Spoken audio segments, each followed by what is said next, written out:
Let's begin our meeting with Pledge of Allegiance. I pledge allegiance to the flag of the United States of America and to the republic for which it stands, one nation, under God, indivisible, with liberty and justice for all. Okay. Thank you. Let us begin with a call our meeting to order.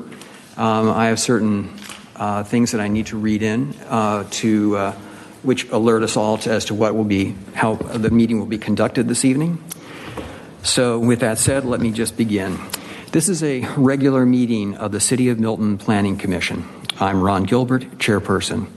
This is a 7-member commission appointed by the City of Milton Mayor and City Council, created for the purpose of holding public hearings and making recommendations on rezoning, use permits, concurrent variance applications, comprehensive land use plan and plan map, and other related plans and amendments to the zoning ordinance. At this time, I'd like to pause and introduce my colleagues. Zach Middlebrook, Fred Edwards, Sumit Shah, Kurt Nolte, John Jacobs, and Marty Locke. The petitions will be heard in the sequence listed in the posted agenda. I would like to acquaint you with some of the rules and procedures for conducting this meeting. The applicant and all those speaking in support of an application will be allowed a total of 10 minutes to present the petition. The applicant may choose to save some of the time for rebuttal following the presentation by the opposition. The opposition will be allowed a total of 10 minutes to present its position. If time remains, the opposition will be allowed to rebut. Since the burden of proof is upon the applicant will be allowed to make closing remarks, provided time remains within the allotted time. The staff of the Community Development Department will be keeping track of time and will inform you periodically of remaining time for your presentation. Each speaker must fill out a speaker card before speaking and leave it with a member of staff of the Community Development Department. All speakers will identify themselves by name, address, and organization, if applicable, before beginning their presentation. When an opponent of a rezoning action has made within 2 years immediately preceding the filing of the rezoning action being opposed, campaign contributions aggregating $250 or more to a local government official of the local government which will consider the application, it is the duty of the opponent to file a disclosure with the governing authority of the respective local government at least 5 days prior to the Planning Commission meeting. A violation of the relevant state statute constitutes a misdemeanor. Therefore, if you have contributed $250 or more to a council member and you have not filed a disclosure prior to the Planning Commission meeting, the city attorney strongly suggests that you have someone else speak for your point of view. Each application has been properly filed with the Department of Community Development. Signs have been posted on each site. The matter has been advertised and notices have been mailed to property owners affected by the zoning, as required by the Milton Zoning Ordinance. The Planning Commission's recommendation will be forwarded to the City of Milton Mayor and City Council for final disposition in approximately 5 weeks' time on the first Monday of each month at 6 p.m. in chambers. The Community Development Department has reviewed each application in conjunction with various agencies and departments, both internal and external to the city. Staff's recommendations, findings, and conclusions are here before us as written in form, which has been made available to all petitioners and to the public. Demonstrations of any sort within the chamber is prohibited, so please refrain from any applause, dialogue with the person speaking, or outbursts. Please turn off your cell phones. Let me repeat, please turn off your cell phones or place them on silent. All remarks will be addressed by the Planning Commission. Please show the same respect for the person speaking that you would expect to receive yourself. In addition, the applicant shall not submit material to the Planning Commission during the meeting unless requested to do so by the Commission. All materials that you wish to be reviewed by the Commission in consideration of your application should be submitted to the staff of the Community Development Department to be included in the normal distribution packages to the Commission. Finally, to the applicant, if your petition is deferred in accordance with Milton zoning ordinance, you are required to update or obtain a new sign for reposting. Failure to update or repost will result in further delays, and there are no exceptions.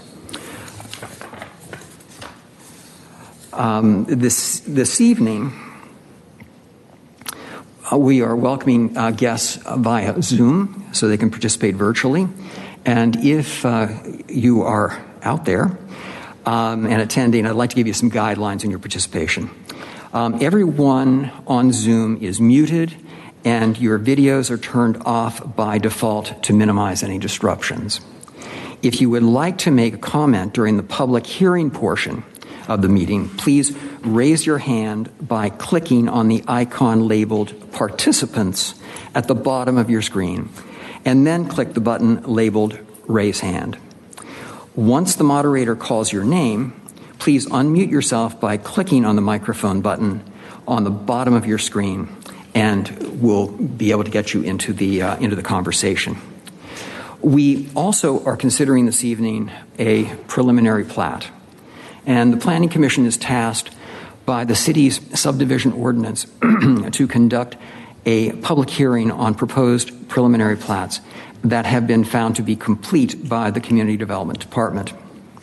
At the conclusion of the public hearing, the Planning Commission is required to review the proposed preliminary plat and provide comments and make recommendations regarding the plat to the Community Development Director. The Planning Commission does not approve or reject the proposed preliminary plat, but merely provides comments or recommendations based on the public hearing and the Planning Commission's view of the proposed preliminary plat.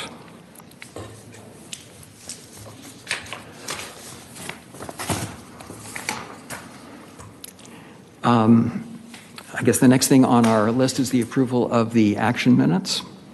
Is there any discussion of the action minutes as presented?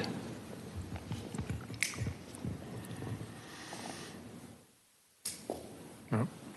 Would anyone care to make a motion with regard to the action minutes? Sure, I will. I move that we approve the Planning Commission action minutes from Wednesday, June 24th, 2020. Is there a second? A second. Second by Sumit.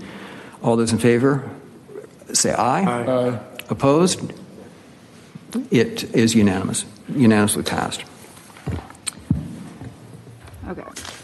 The next agenda item, I skipped over public comment.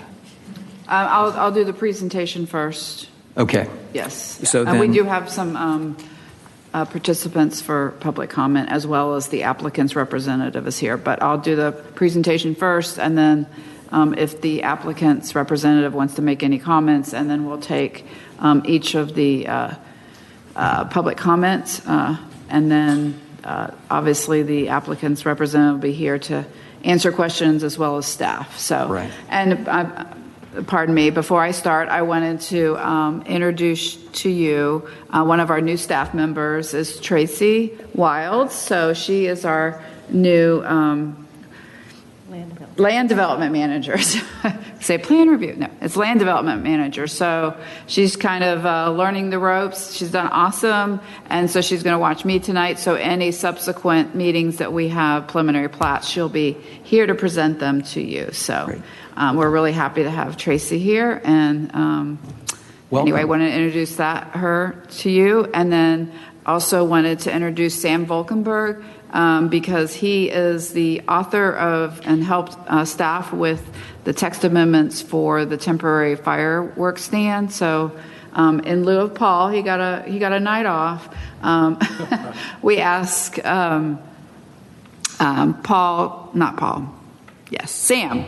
I'm sorry. There used to be another Paul that used to come. But anyway, he'll be here to answer questions, as well as Alex Fortner. When we get to the text amendments, he's our fire marshal, and he's also very, very familiar with all the regulations. So he's here and happy to answer questions as well. So with that said, I will start the presentation on the preliminary plat that is on your agenda tonight. It is called Providence Point.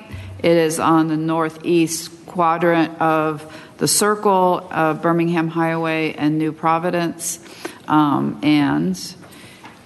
contains 6.55 acres and owned by CMZ Equities, Mike Zito. It's currently undeveloped, as you could see from the location map, and they're proposing 5 single-family lots of minimum 1 acre at 0.76 units per acre. And it is currently zoned AG1. So this is just the cover sheet with all the information that we require. And then here's the actual site plan before you. As you can see, there's 1, 2, 3, 4, 5 lots to be developed into single-family homes. And then you'll see a detention area on the east side. And then over here is a subdivision, a developed subdivision that it is Hawthorne Manor, directly to the east. And after staff had reviewed it by the various departments, the proposed preliminary plat meets the requirements of the applicable city codes as they pertain to development of this property.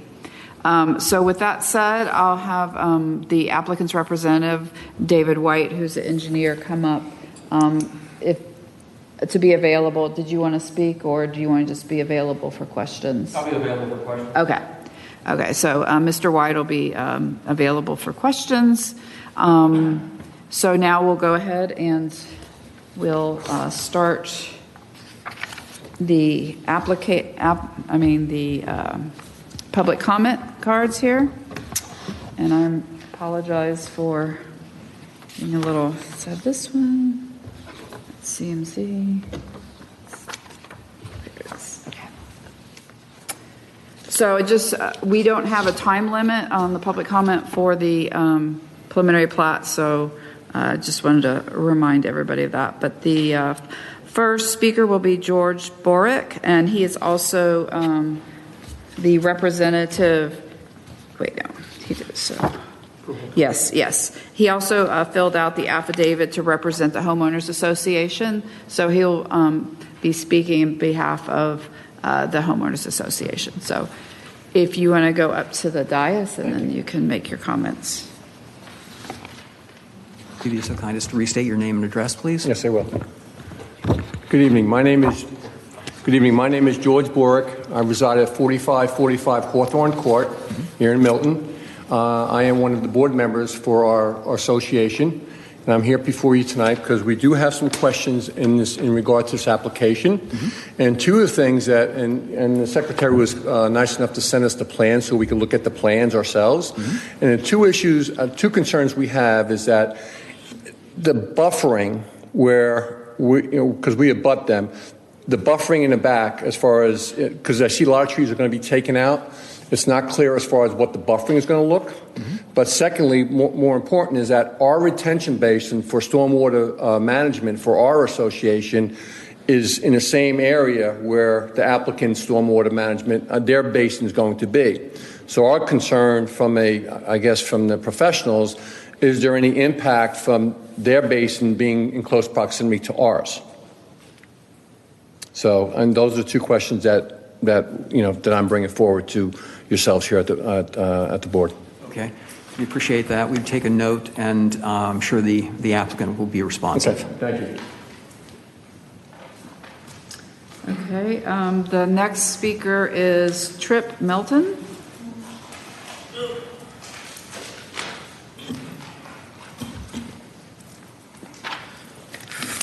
Hey, my name is Trip Melton. I live at 14013 Triple Crown Drive, so third house in on the neighborhood that is on the far side of it. My lot, my septic field actually butts up to the property where the access road is going into the cemetery. So I've got one major concern, some other concerns. I do know Mike Zito from a casual basis. I know the type of homes he's builds, so forth. So I'm comfortable with that. We moved in there 17 years ago and knew someone would build on the corners, Gladstone gas station or strip mall. So I mean, I'm good with that. But all the drainage from this proposed development, Hawthorne Manor, and the new roundabout drains into my lot or beside my lot. So I have concerns about what's being done with the drainage that comes down through there. Over the years when we first moved in, it was okay. There wasn't anything developed. Water didn't collect quite as efficiently. As we develop more and then water is collected more efficiently, we see the creek and so forth kind of react in a different way. When we redid the roundabout, the city and the state redid the roundabout, they kind of addressed some of those issues with me and helped us build a little bit more reinforced drainage area. I still have concerns about the way it's being done and what may be done to it, going forward. The other slight concern that I have is the lake that's across the street from us.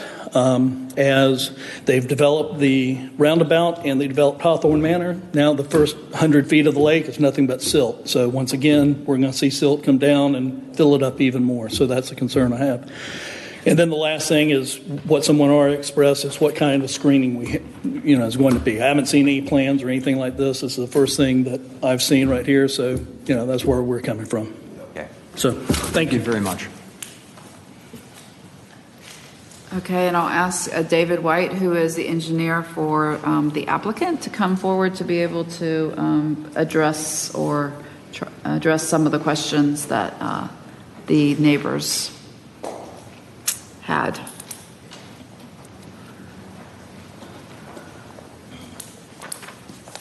Good evening, members of the board. My name is David White. I'm at 500 Sun Valley Drive, Suite H3, Roswell, Georgia. Here with Civil Logistics, my engineering firm. A little back history on this project. We designed the project starting back in 2016, and I think 2017 we were ready to pull a permit. But Mike, we came down to one last item, planting trees, and Mike was required to replant all of the trees that GDOT had ripped out when they put the roundabout in, and he didn't want to do that because it was going to be over $100,000 worth of trees.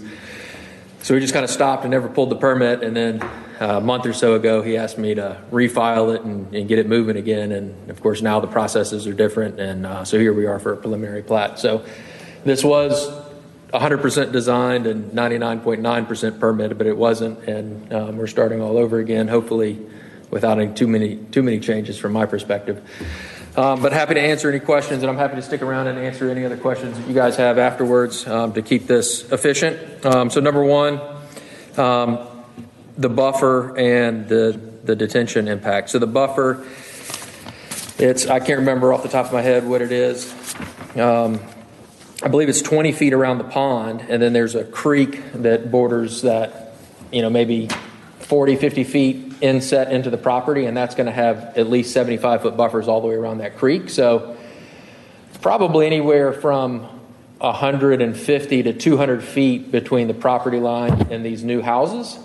And, if it's in the area of the upper lots where the stream is, that's all going to be untouched buffer trees. If it's down where the pond is, there's going to be, I believe it's 20 feet. Yeah, 20-foot landscape strip around the pond. Then, of course, there won't be any trees in the pond, and then there'll be trees again on the backyard of that house and then the house. So there will be some 40 feet roughly of buffer trees from one side of the pond to the other. And then, spatial distance as well. So in regards to buffer, that's that. The what detention sort of impact. Excuse me a second. What sort of trees will you be using in your buffering around the pond? We had a full, I don't know off the top of my head. I think we submitted the landscape plan initially, but then we were asked to take that out until we get the construction documents. Can you verify if that's correct? So on this plan here, we have a 20-foot landscape strip around the detention area.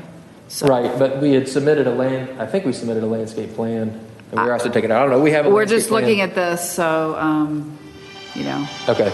Yeah. Yeah, I don't know off the top of my head, the previous landscape plan, it met all of the requirements at the time. You know, we'll obviously go through review, and so those could be updated to any new requirements if those have changed. But species of tree was not at the detail for a preliminary plat or requested for, and I think we were actually asked to take it out of the package to simplify it. Okay. So the second item, the detention pond, there's no concerns with two detention ponds being next to each other. Presumably, the other detention pond discharges where the water was draining originally. Certainly is the case for this detention pond. So if all the water is going in the original location that it was before, each detention pond will slow down and attenuate any water flows that were coming in that direction, and then also provide water quality. So the stormwater facility is there to as an improvement to water quality and not a detriment. So having two ponds adjacent to each other, may make things extra nice directly downstream from those ponds. So no concern there as far as ponds being close together.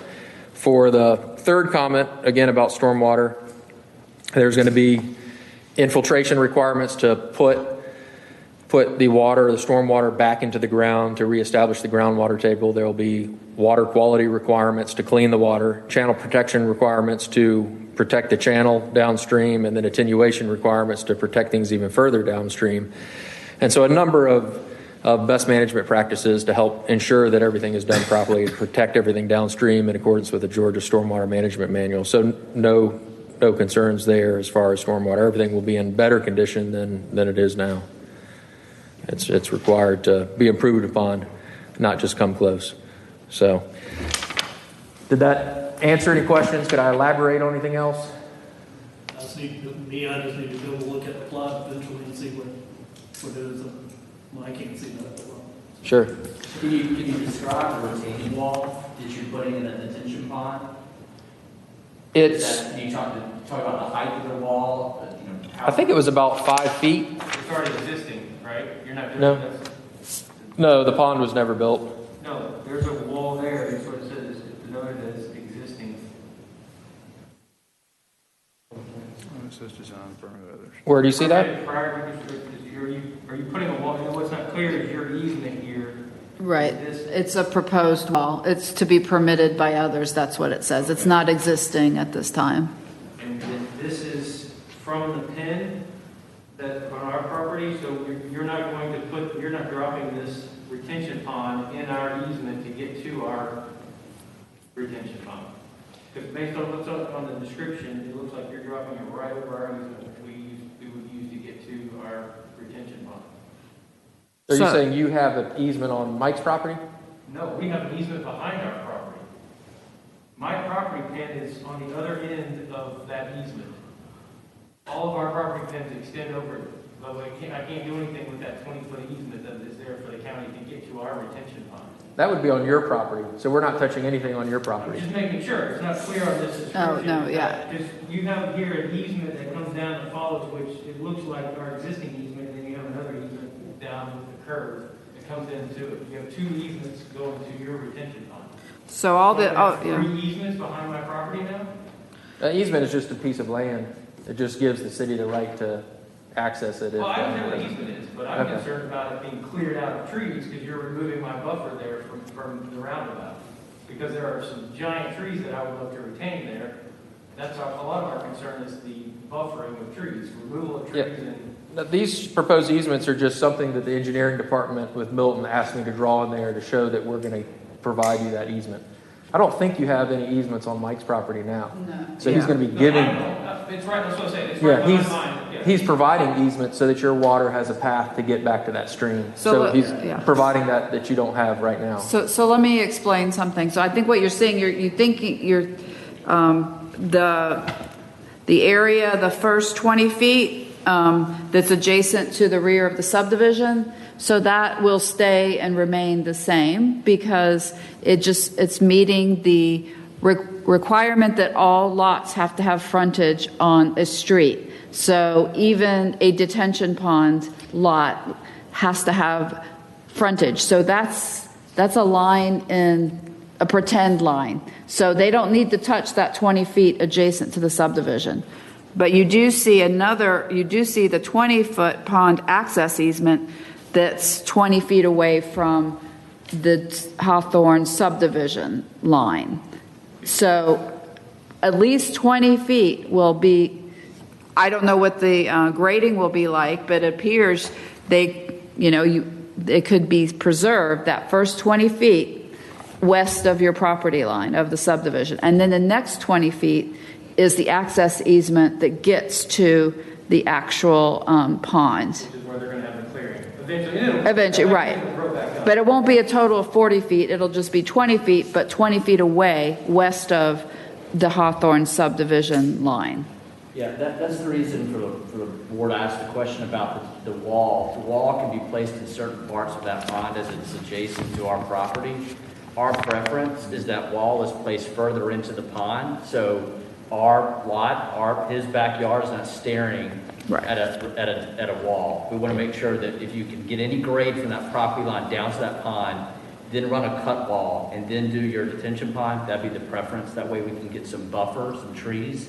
That's exactly the way it would be configured. The wall it's a tiered system with trees on both sides of the wall. Okay. And the wall is a cut wall, like you said. Yep. So it's down. You'll never see it. You'll just see ground and trees, and then the wall will be below ground from your vantage point. It'll be above ground if you were standing at the bottom of the pond looking at it, but from the east looking towards the west. So can you move that all the way to the inside of that 20 foot for them? I'm happy Right to. now it's kind of shown jagged through the middle. Can you push it over so that they have that 20 foot clear? When we went through permitting before, it was required that we have it in the middle with landscape on either side. So if staff during the review allows us to put it closer to the center, I'm happy to do that. But I don't want to agree to something now and then get forced to do something else and have to come back here. It's just a question. So this is a preliminary plat, and so obviously if we'll look at that, and Tracy's making notes so that when we receive the LDP plans, we'll make sure that we look at that to try to satisfy the community if it's engineering wise possible to do that. Yeah. So we hear you. Yeah. Sounds good. And it's a dry retention pond, so it shouldn't not designed to hold water. And obviously you say it's not a concern, but the homeowner that's there, he's got one on his other side, and then is there? Yeah, this is a dry pond.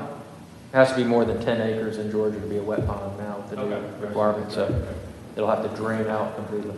Okay. Correct. Fair enough. Okay. So 150 feet, you said, for buffer? Roughly from the property line to the houses. I just scaled it off when I was sitting there. Okay, so you basically won't touch those trees there, so that's forest and shit. I mean, the pond will all be graded out and then planted back. In the area of the stream buffer, those won't be touched. Right. And those easements north of the pond that are in the stream buffer, those are not going to be touched either. So I want to just clarify, when people talk about buffer, and obviously the stream buffer is a great, that's going to remain the same, and that's very straightforward. I think the southern portion, where we have the access, that first 20 feet, I don't know if y'all be grading in that area, but we do not require any tree buffers between single family and single family. So depending on how it's all designed and or graded, let's say you grade some in there to go back, I can't make you replant that area. You may need to because of recompense or meeting some tree requirements. I don't know. I just want the community to understand we do not require visual screen buffer between, that's not a stream buffer. We don't require a buffer, visual buffer between single family and single family. And I get it, because there's not trees there, so I'm taking upon myself to build my own. Right, okay, right. So I just need to know where I need to plant more trees. Okay, So, that's fine. I just want to make sure everybody understood that. Yeah, understanding that this is a plat hearing and certainly get the reason for that. When the plans go back through and there's a landscape plan, a grading plan, a hydraulic plan, will the neighborhood be able to get to review that? So yeah, you can contact me, Robin McDonald, the zoning manager, or Tracy Wilds, and we'll be happy to share the information. I can't, you'll have to do the initiation with us. Sure. I can't. Thank you. Yeah. One other thing I'll mention that may be of benefit or desire, currently we have the access to the pond. It starts off of New Providence Road, roughly 80 feet from that property pin. And there's an existing concrete curb cut there. I'm sure you guys are familiar with it. And so it was situated and started there and goes down to the pond. So it's located away from the property line. Right. The engineering department has asked us to move that all the way over to the property line, and I didn't want to do that because there was another tree near the property line, and we were trying to stay away from that. So far, my request has come on deaf ears. If it is beneficial to this commission and to the people here that you would prefer to have that access further away from the property line, that So would you're be- speaking that connects the stem flag to the pond? That's correct. It's just there on drawings. I mean, if you're going to have your access easement on that dotted 20-foot easement area, there's From no that. reason to move it. Okay. Yeah, it's just a line on a plan. Your actual access will be further to the west. Okay. Yeah. Sounds You're good. saying that because there's a giant, there's like a 30-inch oak there. Is that the one you're talking about to avoid taking that tree down? You can move it? According to the survey, it's a 27-inch pine, 26-inch pine. And so if you're thinking about an oak, that's probably further away to the point that it didn't make it onto this. It's like it's lit right on my pin, like just west of my pin. And I don't see it noted on your. Oh, it's right here. Might be that one that's cleared out there. Probably so. Is it right That could be there? it. There's It like kind of a, splits, so I don't know if you draw right the here. tree or So you're lot 11? Okay, there's a very faint tree save area, or not tree save, but an indication of a, Yeah, and that access was just outside of that. and it won't touch it. So that's what I'm saying, that that's just a line that's drawn on the plan, and that they have the access further to the west to avoid that pine. So you would just keep that existing driveway proposed? Correct. That was the plan. You don't even know how you get down there? I mean, it would. Yeah, it would just be grass and after that, and Okay. I mean, usually you never need to use those, but Right, yeah, I haven't used ours yet, so I think you guys just cleared it out, or somebody did. yeah, I don't know if anything's been done in the last couple of years. Oh, okay. Okay. Are there any other questions? Any for more me? questions from the Planning Commission? Fred? Question for you, Robin. Is it possible in the future to have a plan large enough that we can understand it and see? Because it's been very difficult. We discussed it earlier. Sure. Have a plan this I size. apologize. Because it's very I'm old, but it's very hard to make a decision on some of these things because we can't even read it. I can't. I don't know about the rest of the commission. Magnifying glass, Fred, so I hear you. Got it. Pretty small. I got a question for you. Yes, sir. How do you access lot 13805? Commissioner Jacobus, can you say that again? I didn't hear you. I'm trying to figure out how he's going to access lot 13805. It's at the end of this private driveway. Why does the driveway stop sooner? Is that just a drawing error? Well, the private driveway would pick up from there. The builder would pick it up and take it wherever he wants to pick it up to. So the access easement goes to the property line, and it's a stub. We wouldn't want to make a 45-degree angle stub. It would just look funny when the home was built. Same so we with the cut it north off. end. I'm sorry? Same with the north end as well. Yeah. Yeah, the builder, when they build the house, they connect to it, and they just carry on the driveway, and it gives them a little bit more maneuverability of, putting it where they want to put it. So you have a sidewalk here. I see at the very top, there's a sidewalk, and it looks like it goes down. I think it goes down to the end of the drive. Do you see the sidewalk right up here? The sidewalk is just at the end of those parking spaces to access the mail kiosk. So it's just for people getting out of the parking spaces to access the mail kiosk. So they're not stepping into grass or mud. There's the sidewalk across the front of these houses. No, sir. They're just private driveways. Are there any sidewalks along Birmingham Road and Providence? Yes. Okay, so they'll be linking into the ones at the adjacent community You have a sidewalk, right? to the east. Yeah, those are already. Hawthorne has a That's right. sidewalk. Okay, Improvement. good. Yeah, it's the trail. It's what the state built for the roundabout area. Okay, It already exists. We're not going to make them take it out and redo it. It's prudent.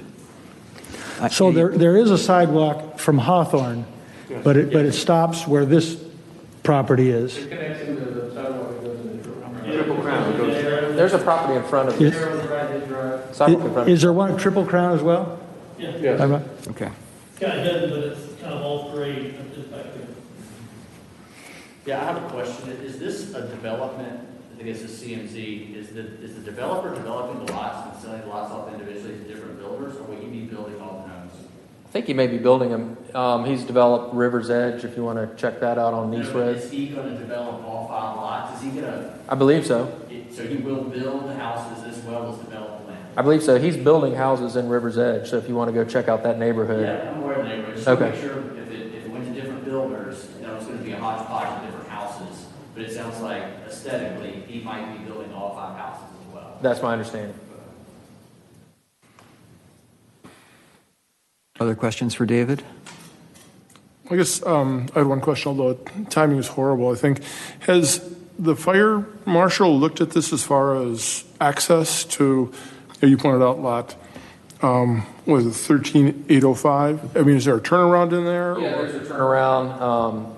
Going into Chief and I have had a couple conversations and traded some emails, but there's a turnaround for both the north and the south. Okay. The approved IBC Chapter 5 Appendix D turnaround. That's what I was hoping for. Yep. Yeah, that's good. And then the other thing is the tree canopy. It looks fairly heavily wooded right now. And does this fall into the new tree canopy, or where are we at staff on as far as the, is the new tree canopy applicable to this? So based upon the submission of the preliminary plat, they have a choice of either doing the density-based or the canopy-based. So which was the requirement that was started 2 years ago? I believe you were under the density-based. Okay. But just because it's density-based doesn't mean, I think it might behoove to look at both ways, because you may not have to do as much, because we'll just have to see. People assume that density-based is better, but that's not necessarily true, the fact. So you could switch. It met the requirements from a few years ago, but we've done a few homes with the requirements that were enacted a couple years ago, I believe. And I believe it would meet that too. We haven't done those calculations because we haven't gotten back to the landscape plan again yet, but I believe it would meet both. I think it was way over when we did some density calculations initially, so they should be fine. But legally, they have the option right now to choose either the density-based or the canopy, so. Okay. And then the other thing is you've mentioned that the DOT is requiring you to plant trees from the roundabout? No, the city was. The city was? Okay. But Mike didn't want to plant them because GDOT had just torn them all down. Okay. And he didn't feel like he should have to plant them back and didn't want to pay that money, so he just kind of got irritated and dug his heels in. Have those trees gone away, or? No, they were ripped out when the roundabout was put in. That slope that you see, that's when they took it all out. They got a slope easement on his property and then took them out. Okay. And so I guess now he's come to the realization that he's going to have to put them back. Okay. So. All right. Those were all the questions I had. Okay. Anyone else? So will you be able to see the retention pond from the street? I don't think so. It's going to be significantly downhill. Those buffers would a few hundred feet back. Protect it from being visible. Yeah, it should. Okay, and then right at the bottom there, that first lot, there's something that juts into the property. What is that? That is, I guess, a piece of property that GDOT took when they put the culvert in for the road. And a lot of times they do that instead of getting an easement. They just do it with condemnation and then just take all the pieces they want. They took right-of-way along the frontage, so apparently they took that too when they put the culvert in. So there's a culvert that sticks out from the storm drainage from New Providence Road and then discharges onto this property. Took a pretty good chunk out of that lot, huh? Yeah. I have a project up in Forsyth County that's exactly that same way, and they're actually deeding it back to the property owner with an easement instead of, owning the property. So it's just the way that they did it sometimes instead of getting an easement. I drove by there multiple times. I couldn't figure out what the heck was going on there. I thought there were some electrical boxes or something going on. No, there's a pipe down there, but it's a drop, so. Just out of curiosity, when you're grading the site, is it going to be a cut fill where you're going to try to level it all off?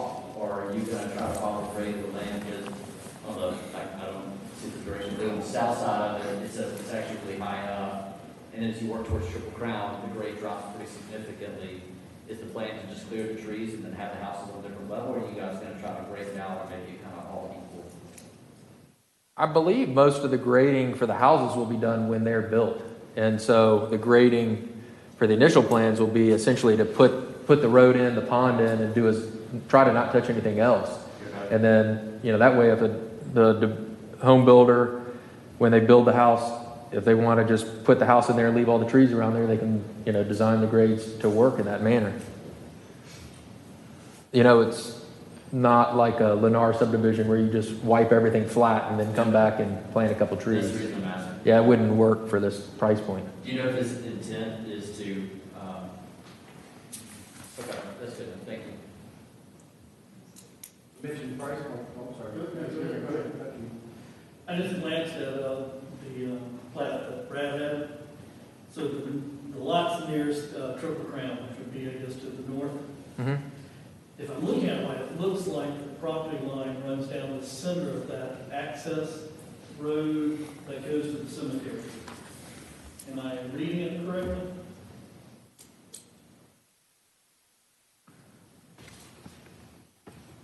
I don't know. Oh yeah, on the access that straddles the property line? Yeah. Yeah, that's the existing property line, I believe. Right here. It's on this side. That's right, I couldn't figure out. Okay, that's fine. That's just our access road to the cemetery, but also the only way I get to my septic field. So, Okay. so we got an issue there. I thought, Yeah, if you have an easement, then you'll always have the right to do that. Good. Yeah, he can't take away your easement. Yeah, thank you. Will they be entering onto Providence Road or onto Birmingham Highway to leave that neighborhood? I'm assuming it's just one street. You're not all exiting like different driveways coming out, right? Right, there's one, there's like a frontage road or a driveway, so everything will go on to Birmingham Highway. And they're going to either go left at that point or right? They'll probably most have to go right, yes. So no left turns.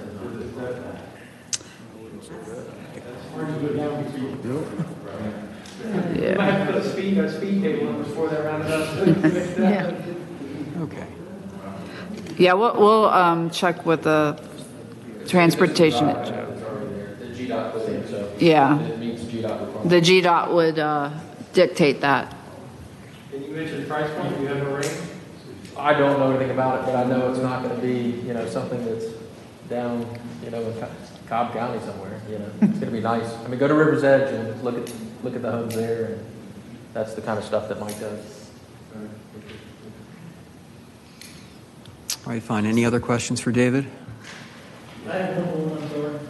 I'm sorry about that. I did notice, so my understanding, I could be totally wrong, but I thought for a septic plot, you had to have 1.1 acres. Am I No. mistaken? It's exactly 43560 square feet, 1 acre. 1 acre. 1 So acre. didn't this say like 0.76 acres, or did I see that wrong? They're all at least 1 acre. That was the density. That's a density, yeah. Any other questions from the council, commission? Okay, David, thank you very much. Thanks so much for your time.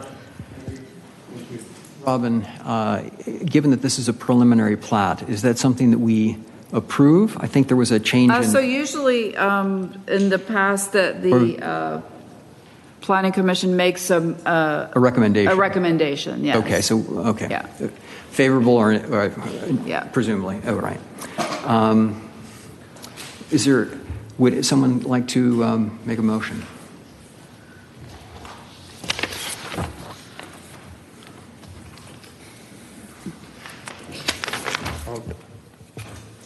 Okay, I'll move. I move to recommend approval of the Providence Point subdivision, including 5 home sites on 6.55 acres. Okay. Should we make it subject to engineering review because of the silting issues and so forth? Yeah, I just assumed that would. Okay, subject to engineering review. which seemed to be an issue.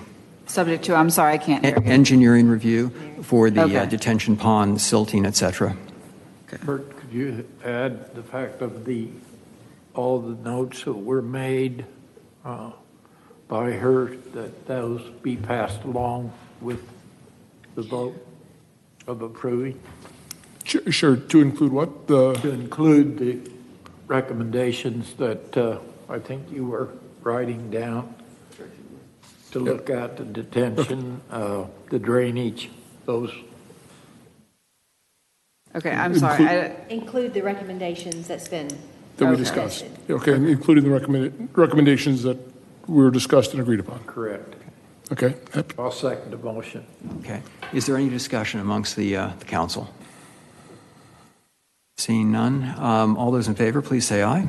Aye. Opposed? It's unanimous. Unanimously approved.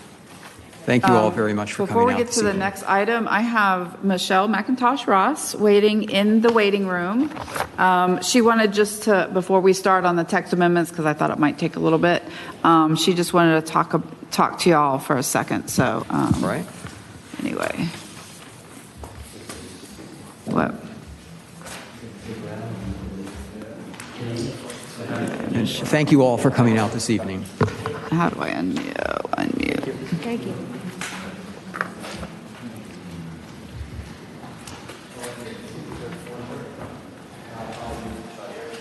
Okay, Michelle. Wait, I gotta unmute you.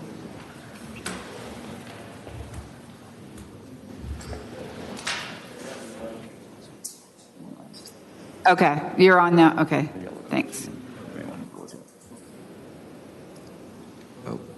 Robin, were there any What's other that? yellow cards? Yeah, you're ready. Robin? You're good. Robin? Hey, Robin? Robin, were there any other yellow cards on that? Was there any other public comment outside of the preliminary plat? We will. There's Ms. Birds is here for the text amendment, but I just wanted, it's really short that Michelle wanted to speak. Okay, that's fine. I just want Yes. to make sure we were fully concluded on the other last piece. Thank you. Okay, Go ahead, Michelle, go ahead.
All right, any questions for Robin? Rather for Michelle, since we'll all be, we all have an invitation to on the 12th. Michelle, it doesn't seem like we have any questions, but it's the 12th. At what time? 6 p.m. What are you serving? What? All right, fine. I think they'll still show up.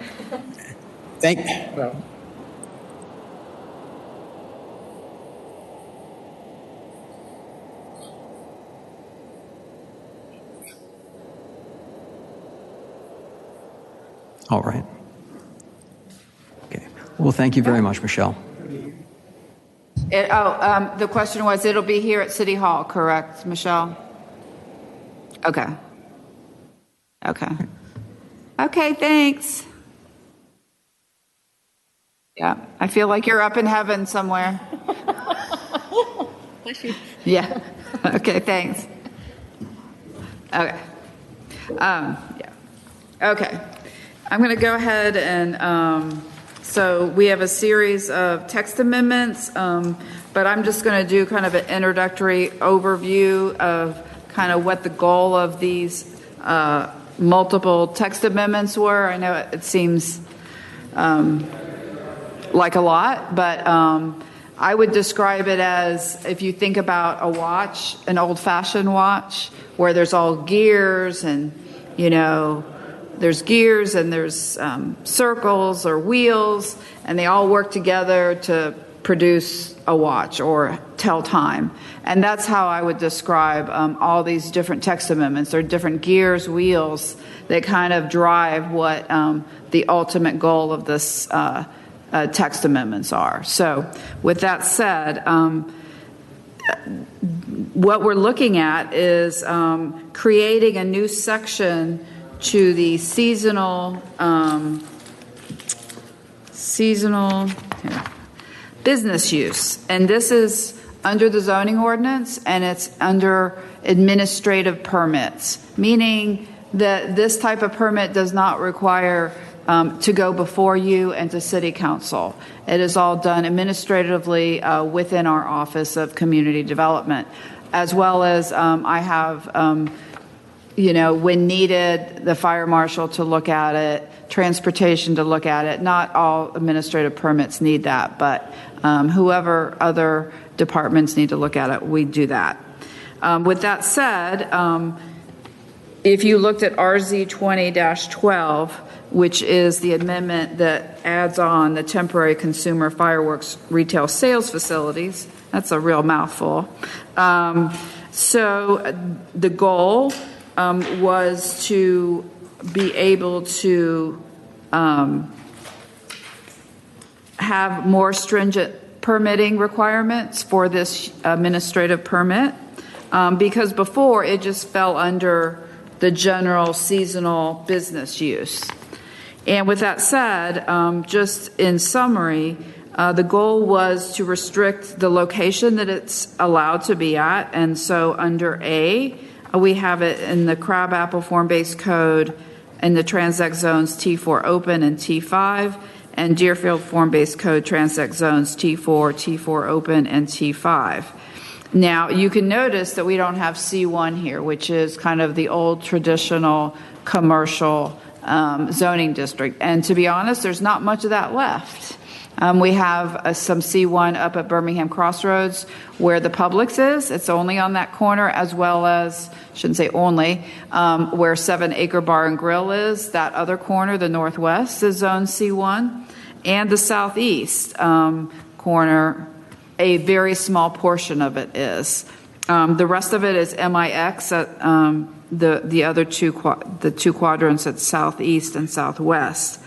We don't have C1 in Deerfield or here in Crabapple. So for the most part, if someone wants to do this type of temporary fireworks stand, those are the areas that it would need to happen. The next item is the permit shall not exceed 30 consecutive days for each use. Said permit must be posted on site. The hours of operation are 8 a.m. to 8 p.m. And then, excuse me, what page are you on of the? I'm sorry, what? What page are you Page. on? I'm sorry, it's RZ 20-12, which is page 2 of that actual. It's kind of in the middle, and I think I gave you dividers. So it's RZ 20-12. Got it. Okay. Thank you. It's kind of in the middle. Oh, you got it? Okay, cool. Then it talks about, what needs to be submitted. And then it talks about the distance from a permanent business. So, for instance, it has to be more than 1,500 feet away from like a Target or a Walmart, but because they would be selling a permanent business or other vendor that sells it.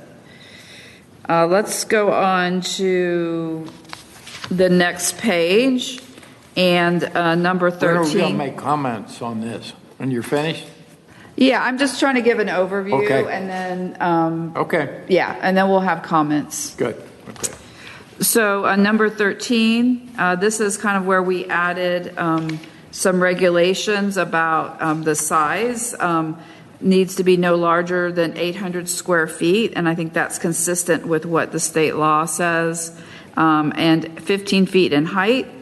From the city perspective, we only wanted white or off-white in color, and then no lettering or graphics shall be allowed on the facility except for signage required by this ordinance or otherwise required by law.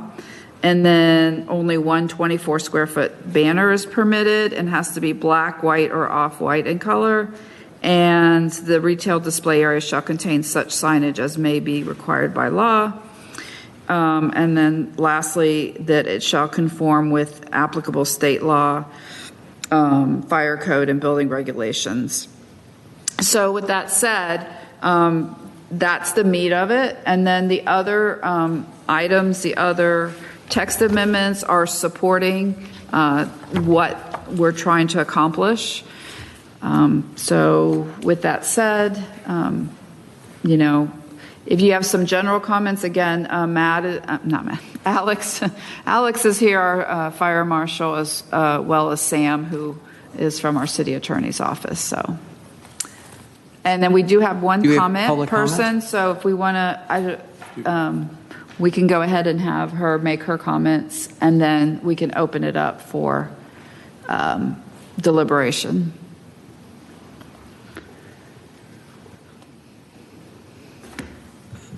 Hello, Judy Birds. I live at 1165 Bream Drive, along with my fireworks terrified rescue dog. And I did, in Milton, Georgia, I did attend the CZIM, and post that, continue to do investigation and sent a 13-page white paper to Ms. McDonald.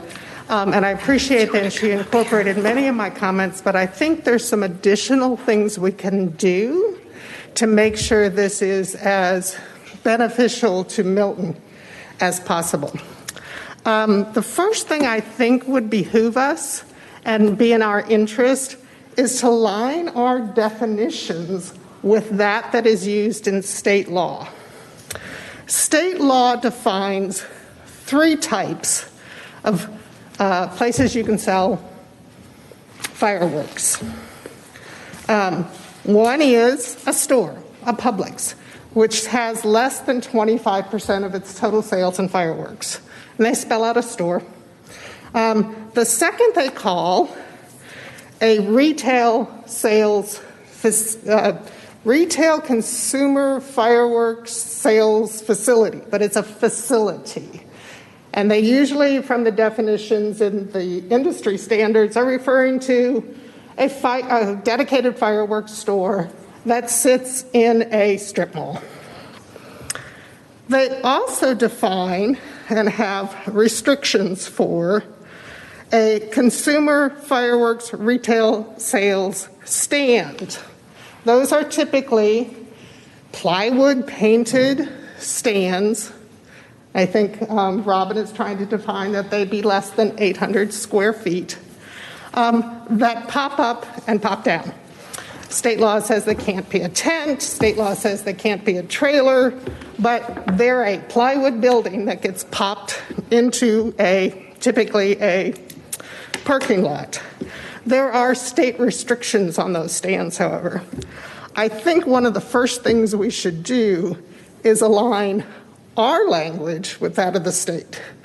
So talk about a facility and talk about a stand, and make sure that we're in alignment so that it's clear that the restrictions we put in place still encompass the restrictions by Georgia. So if we call it a facility, but we mean a stand, and in the state law it's a stand, I think that could be confusing that those state laws still apply. So I would like to see us both define a consumer stand and a consumer facility. I personally would like to prohibit these stands in the city of Milton. I just don't think they're part of our character. I don't think they're what we want to promote as an equestrian rural community. And I would actually like us to see it prohibited in all places. I'd also like to see the fireworks facilities prohibited as well.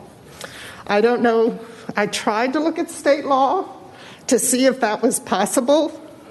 I didn't see any. It did say you could zone them. We've prohibited vape shops. I'd like us to prohibit fireworks facilities and fireworks stands, but especially fireworks stands. I'd also want to make sure that as we write this, that any of the state rules and regulations and restrictions as to who can operate these stands are clearly are clearly incorporated, because there are restrictions on who can operate a stand as defined by Georgia. If you choose not to prohibit them, or we find it's not possible by state law, make sure you don't ease any of the state regulations inadvertently. Make sure we keep those in place. Some of the statements about it can't be a trailer, which we repeated in ours, it can't be a tent, etc. Excuse me, I need water, but we're masking. If prohibition is not possible for the stands or the facilities, let's make that as tight, as narrow as possible. Water? Oh, I'm fine. I'm not going to take my mask off until I get back. Okay. I don't want to breathe on that. Let's make it as restricted as possible. So I would like us to, if we can't prohibit it, or if you choose not to, let's keep the stands and the facilities in that deer field and crabapple T4, T5 zoning. Keep it very, very tight. Preferably, I think those stands are kind of an eyesore. I'd rather just not have them at all. One additional thing I'd like to see. One of the things in the state requirements is that a stand or facility operator has to post a sign. And that sign talks about some things, but the first line is, please check local ordinances regarding use of fireworks. If we're going to need to permit this, in other words, we allow a stand, I would like to see that they be required to actually state our city noise ordinance on fireworks as part of that requirement, rather than just see your local ordinance, like any of them are going to look it up. So those are just some of my suggestions. Rather not have them. If we have to, let's make it narrow. Let's make it consistent with the state. Thank you. Thank you. Robin, at this point, who will be presenting? Will our attorney present at this point? Yeah, so either, okay. I don't know if Alex or the attorney would like to speak first. I can address both comments for you. So the definition, there's no conflicting verbiage in the proposed text amendments that you've looked at tonight. The definition of a facility versus a stand is outlined in Fire Code NFPA 1124. A lot of state verbiage that you see will refer back to that defining code. So let me go ahead and give you those two definitions.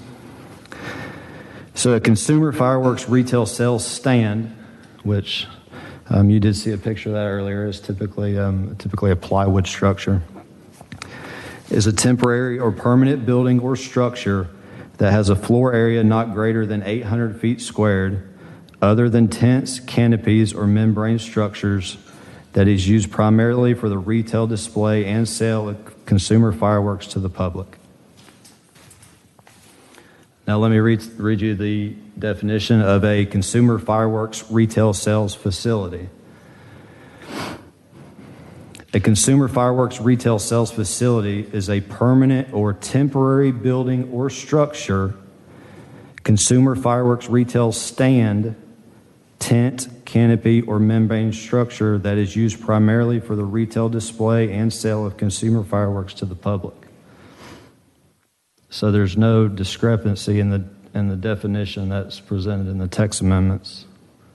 I guess my challenge was, is anybody on Zoom? My challenge is that Georgia Code in Section 2510 goes on to place specific restrictions on stands that don't apply to facilities.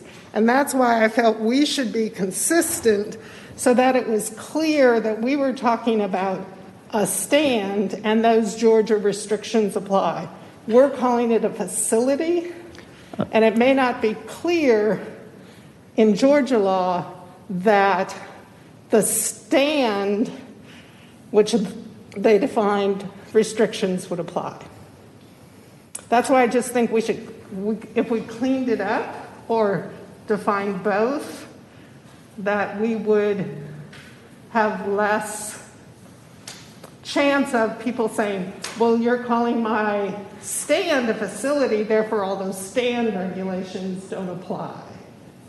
Yes. Well, I'll let Mr. Van Valkenburg speak about it. At this juncture, I think we should have the conversation amongst ourselves. We've had our opportunity for 10 minutes of comment from the opposition, and I think at this juncture, let's just segue into a conversation amongst ourselves with regard to the points that have been raised by Judy and also points that may come up in our own discussion. Now, I believe you were going to say a few words with regard to the one of the points that Judy made. Yes, thank you, Mr. Chair. In general, I think it would be a great thing if we could have our definition line up with the state statutory definition, but that is just not possible because the state definition of and I'm going to skip the first part, stand, includes a temporary or permanent building.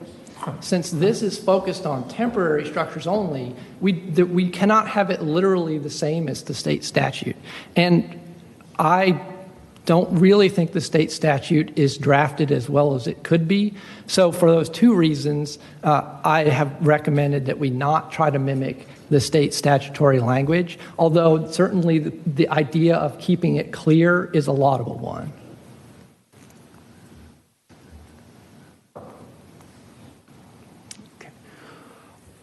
Are there other questions for either our fire representative or our attorney? Oh, I guess what are we to start out with? I have several.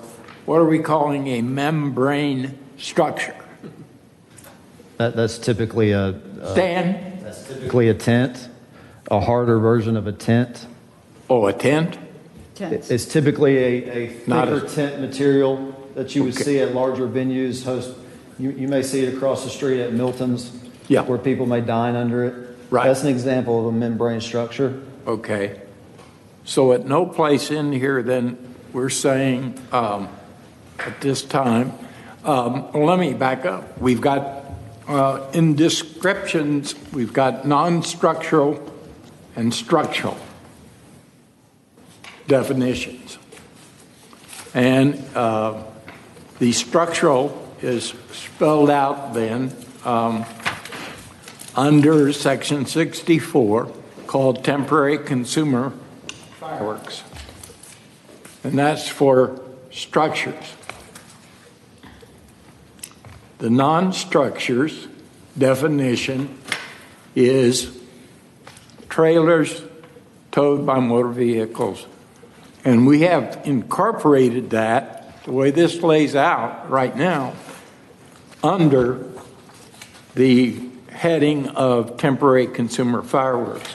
And I think that section, vending, should be separated out and put a heading of non-structural, because this way, because it goes on to say that's not permitted. Would the attorney care to respond to that?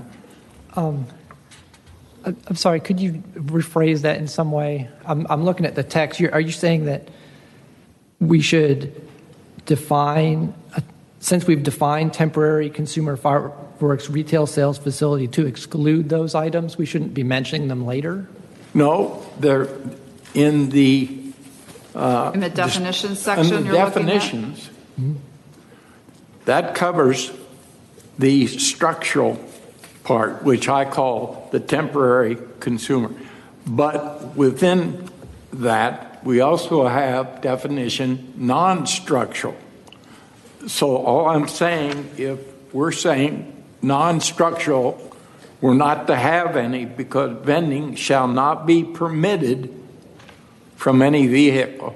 So I think that all I'm saying is that should be, I think, removed out of there and as a separate heading. Where in the definition section are you finding the text vending shall not be permitted? He's looking at page 33 of the, and I think, Fred, this is what you're saying, under temporary consumer fireworks retail sales facility, the last line, you state excluded from the definition is any non-structural consumer fireworks retail sales facility. So you're saying you would like to see that as a different definition? Yeah, that it points out that it, is not permitted by having it separated.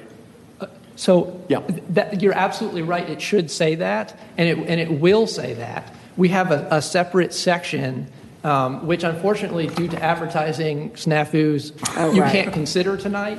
But regardless, it's illegal under state law. So the last page, the very last page of your packet, I included section 64-395, uses prohibited in all zoning districts. So this is something that Sam had requested that we have, but it was past the advertising time. So we're going to have to bring that portion of it back. Okay. But it says one of the items to be prohibited is non-structural consumer fireworks retail sales facility. Okay. Yeah.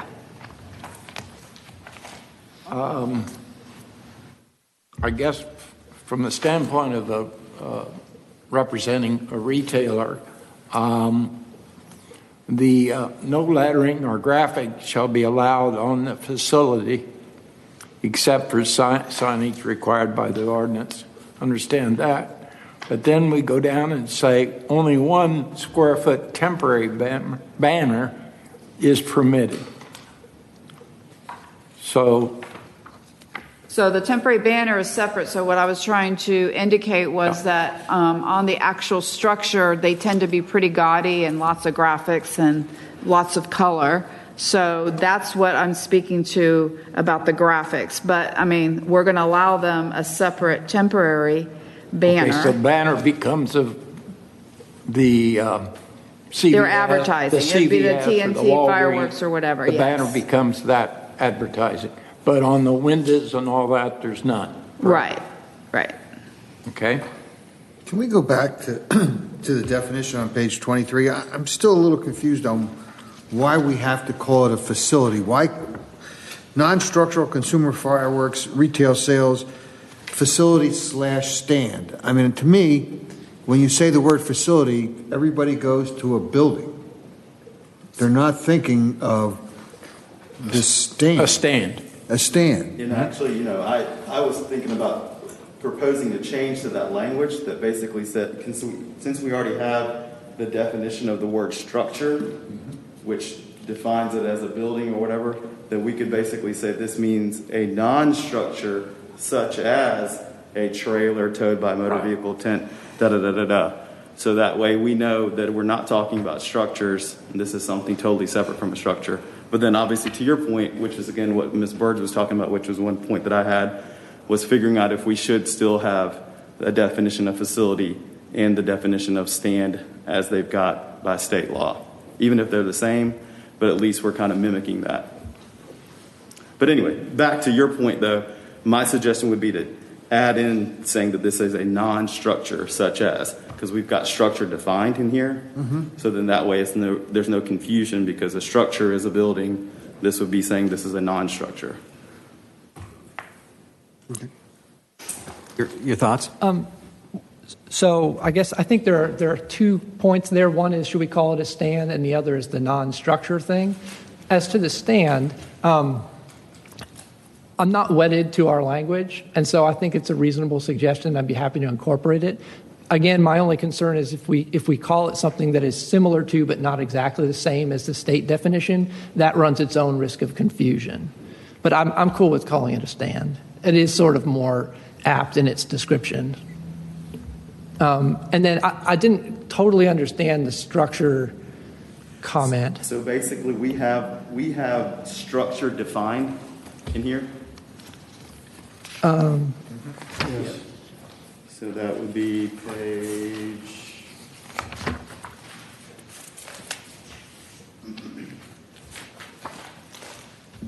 Non-structural on page 32. Yeah, on the RZ 20-10, page 32 of 36.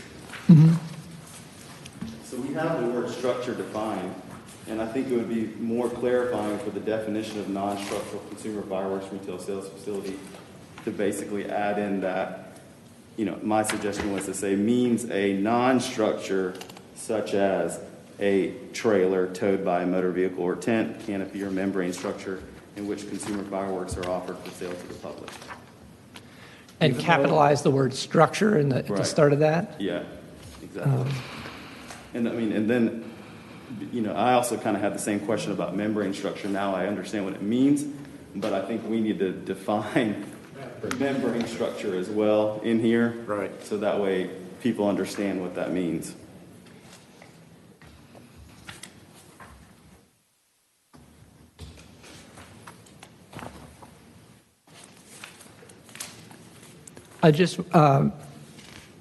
Before agreeing to that comment, I just want to make sure that if we call it a non-structure, we're not excluding sort of everything.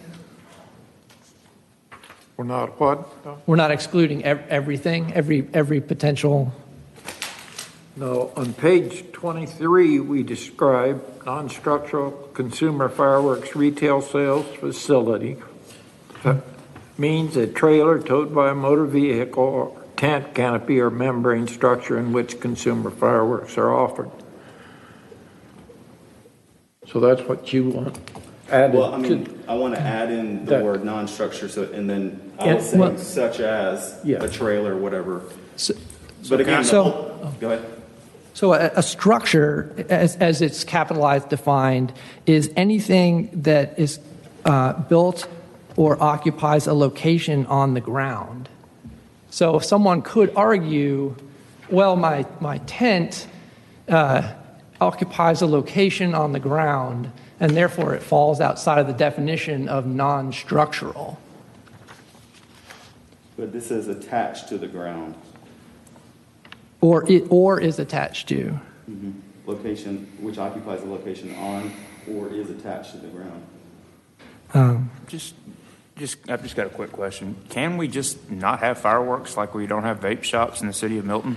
I guess I grew up in a city where you couldn't buy fireworks, so. As of a few years ago, unfortunately, that's not an option. You can't do that. Okay. It just seems like that'd be a lot easier. Believe me, and then you go to Gwinnett County or whatever and buy fireworks. Everybody would love that. Everyone would have gone there. Okay. All right. Well, that was all I was trying to. Unfortunately, I've been sitting here since we became a city, and that was brought up about 3 to 4 years after we became a city. And we had about 20 to 30 people, as I recall, here to discuss that. And it was clearly made at that time that we didn't have a choice. Yeah. Okay. Yeah. And I was going to ask that question. I hadn't read everything in there, whether that still stood. And in fact, the law has been getting stricter over the few years. So, yeah. Anyway, I get your point. So, I think there just needs to be a little bit more clarification in that definition so that, people understand that it is, you can't just have some sort of fixed structure there. I see that it says on or attached, so obviously the attached part would cover that, but then if it's on there, if somebody builds something, puts a little tent or whatever on there, are they going to say, well, that qualifies as a structure? So I think we need to add something else in this definition to just make sure that we clarify that point. And I just want to make one quick comment about taking the facility portion completely out of it. Facilities, and while these temporary stands do fall in that category of a facility, facilities have stricter requirements that are enforced that temporary stands may not. So if you take away the definition of a facility, you may lessen the fire code requirements that would normally be placed upon them, such as parking close to the structure with a vehicle. And that's just an example. I mean, I've got thousands of codes here. So can't you have facility / stand? We have facilities defined and stands defined in the current text amendments, I believe. Correct? No, just just facility. Just facility. And facility encompass. Stand is not. Stand is I mean, not I think we should complete. define stand. Yes. I think we should incorporate stand as well. And again, it could be the same, but at least we're aligned with the fact that there is a state definition for stand as well. So is that in favor of facility / stand or just stand? Facility is one, and then stand is a separate definition.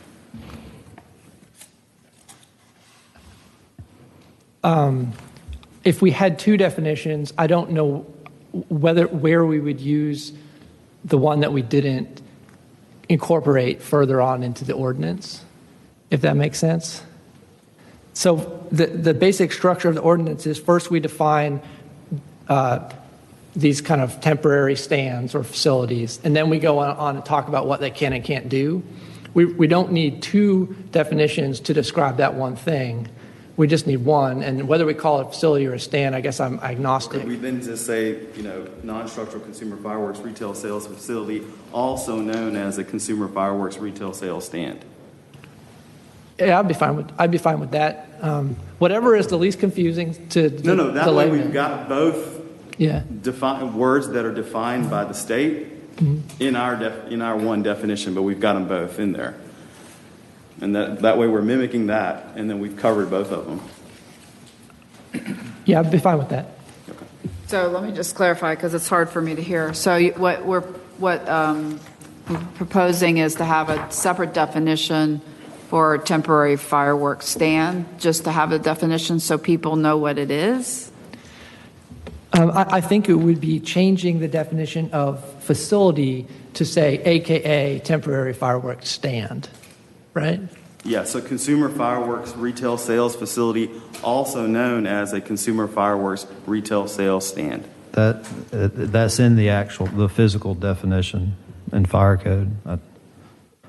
Maybe it's not in the text amendments. I don't So what are you saying, Alex? It might be in conflict? The definition of a retail sales facility includes that exact verbiage of a tent. Is that when or you're a, talking, or when a you say the sales fire stand? code? I'm sorry? No, I was going to say, when you say the fire code, are you talking about this NFPA 1124? NFPA 1124. State law is a very small piece in this puzzle, very small. This package here, which is printed double-sided, which has thousands of codes, deals with the sale of fireworks.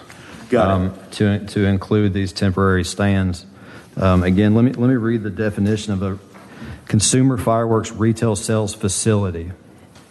A permanent or temporary building or structure, consumer firework retail stand, tent, canopy, or other membrane structure that is used primarily for the retail display and sale of consumer fireworks to the public. So why aren't we using that? Because it will never be permanent. And we do use... why can't we use that definition right there instead of what we've got? Can we also, can we even add that we reference the NFPA 1124 latest edition? To me, that seems like the perfect definition right there. Sure, but this is ever changing. Just like Ms. Berg referenced the signage. So that specific signage she referred to just came into play this year. So in years past it was different. So next year it may be different again. So we got state minimum fire safety standards 120-3-3. They put out a document that's adopted every so years. We just had a new one this year. It gives you codes for everything to do with fire and life safety in the state of Georgia, and it sends you different places for different things. So this year it sends you to 120-33-2, which I believe, which is the code for fireworks. And then it refers you to NFPA 1124, and then it refers you to that specific code edition, which is 2006. There's a lot of moving pieces, and that in coordination with state law. There's just so many moving pieces, and they always change.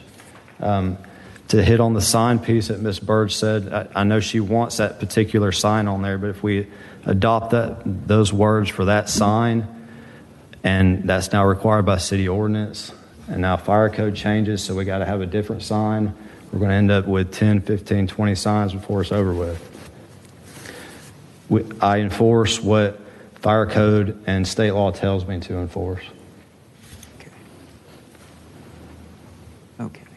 No, I mean, anyway, I mean, I think based on if that's what the definition is, then instead of we saying also known as, we can just incorporate that, after tent and whatever else, we've got consumer fireworks retail sales stand. Just like you read it off. Just like what he read. And make that as a part of our definition for consumer fireworks retail sales facility. To include the NFPA definition of a stand? Well, the stand's included in the definition of facility per them. Alex, why don't you mind? Do you mind reading it off Would again? you mind reading it again so he can get it? Yeah. Sure. I have the NFPA definition of facility. A facility. That's what you were proposing? As an option to clarify, stand, right? Does it to include clarify stand in the there? discrepancy. It does. Okay.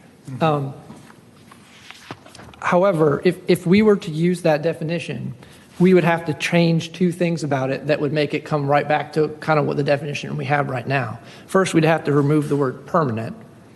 Second, we'd have to remove the words tent, canopy, or membrane structure.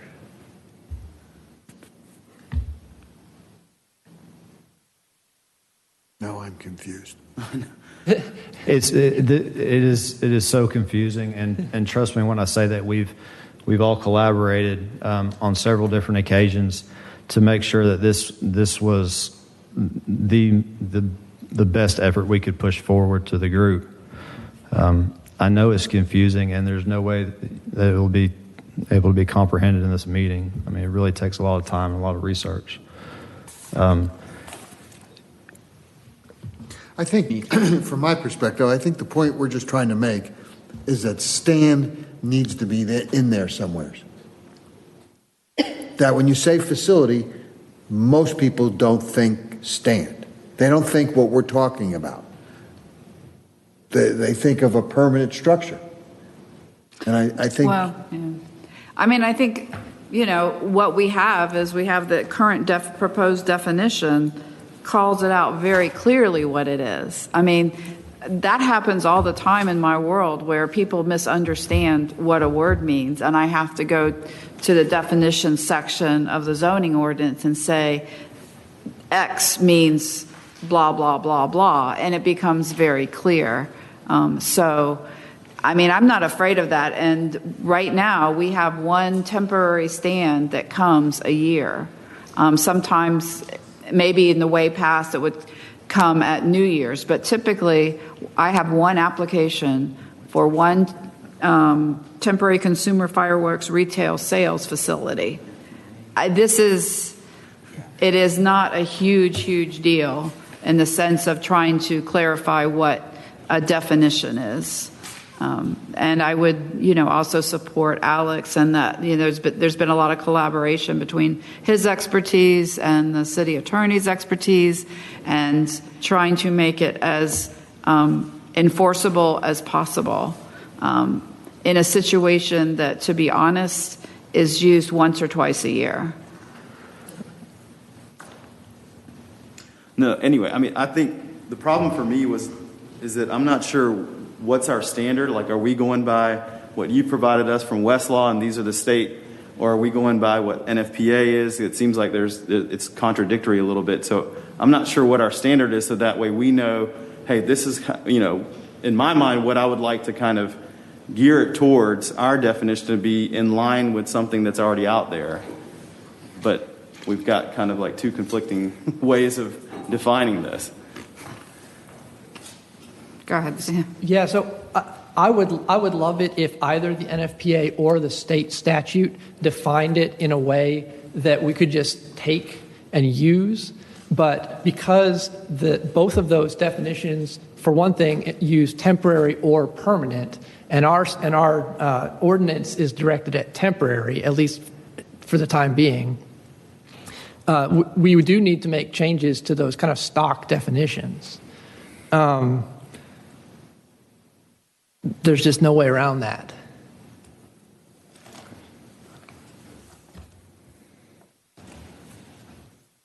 So, Sumit, what do you think is? Should we be sticking with the? So, I mean, is your recommendation? Is there a way to incorporate stand into your recommended definition? The literal word stand, or calling it consumer fireworks retail sales stand? I would be fine since it seems to be the sense of the board that stand is better from a layperson's perspective for understanding this, with just swapping out facility and putting in stand. Does that? I'm good with that. We don't need to literally incorporate the NFPA definition of stand. Okay, and there's not going to be any other changes that we would need to make by taking out the word facility. I know Alex had brought up a point about, kind of enforceability on things for facility versus stand. I do not think so, because the provisions I think Alex is talking about have to do with permanent facilities, right? It actually references temporary facilities as well, but would those not be applicable anyway? Even if we changed the word, but our definition stayed the same, they'd still be applicable, right?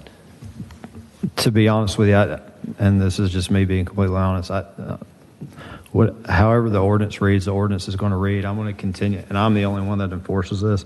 I'm going to continue to enforce NFPA fire code and Georgia law. And it sounds like this is more restrictive than the ordinance. I don't have an issue with the definition. I understand the definition, so I'm going to continue to enforce what the definition states and what the fire code has. So write it as you may and as you may. I have to do what this says, and I have to do what Georgia law says. So. Okay. And that's an important point. Regardless of how we define our ordinance, NFPA says what it says, and we incorporate that as a standard. Right. Okay. All right. I think can we draw that to a close now? Have we decided what you know what you're going to do, how you're going to redraft at this point? So let me just state it, Please. so we're all on the same page. So I have. Let me start from the first definition.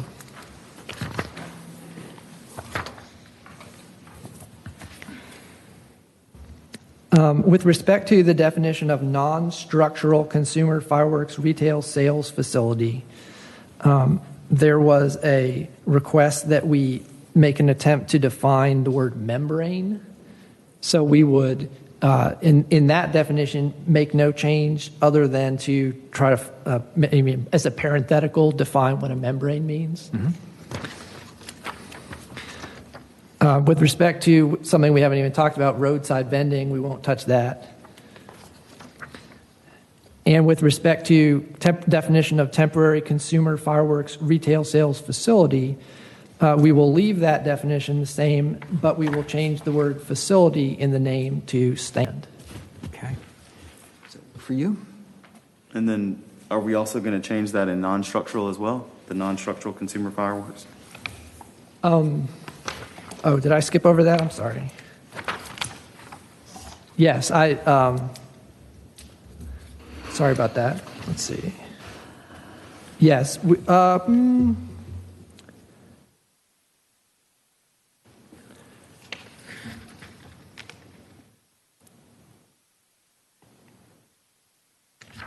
Yeah, we can do that. So we're going to propose to change non-structural consumer fireworks retail sales stand. Right. Okay. Now, with that having been restated, does that give the fire department any issues? Just one more time on that. Are you good with that, what was just restated? Yes. Okay, thank you. And then one more thing, Sam, in that definition where we got non-structural consumer fireworks retail sales facility, and then we say the word means, is it okay to use the word means, or should we say such as? So that way we're not just tying it up to just those few things, or does it matter? The specific purpose of having this definition was to capture the enumerated items that are in there. Mm-hmm. So I would prefer to just say means. Okay. Because membrane is going to be, you'll have a definition for membrane that will kind of encompass some more things as to what membrane would mean. I just want to make sure we've, covered it all in there so that somebody doesn't come by and say, hey, this is not considered one of these items that we say when it says means. Actually, if they were to make that argument, they would be restricting themselves, because this is an exception to temporary fireworks retail stand. So the smaller this definition, the stronger our ordinance is. Right. Okay. But yeah, we will definitely define membrane to kind of capture what that means.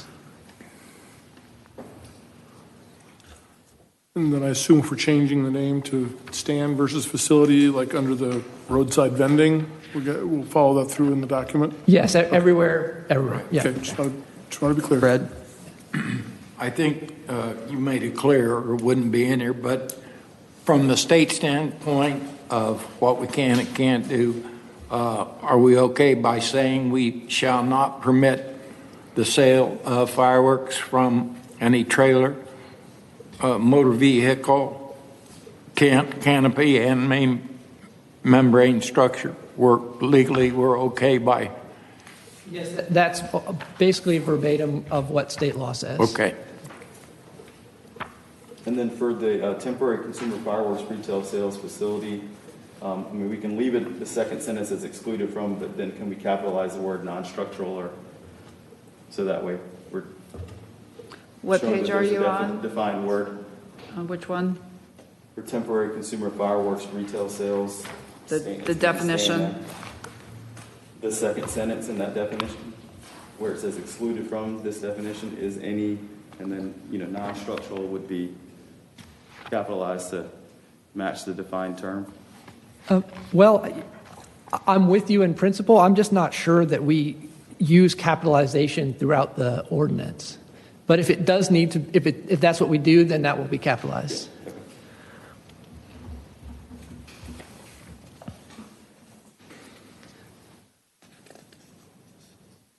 Good? Yeah. Okay.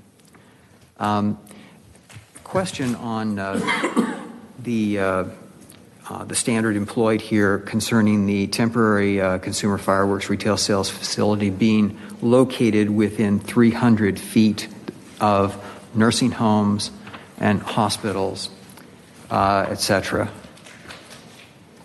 Are you on the page? Page are you on? That's RZ 20-12, page 3 of 3. 3 of 3. It's number 12.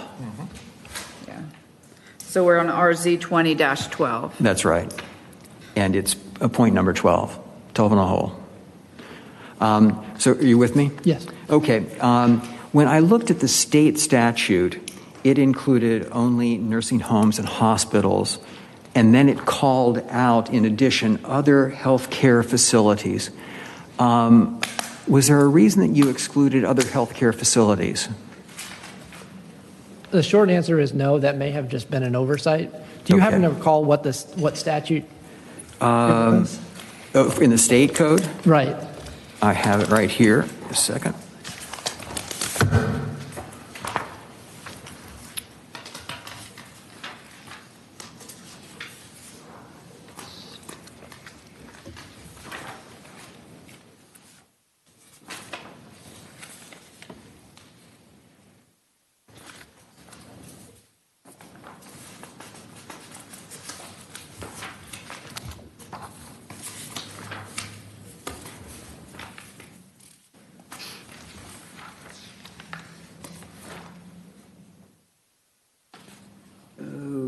Okay, yes, in the, let's see, which section is this? This is section 25-10-2, page 2 in the Westlaw document. And it is little Roman numeral 7.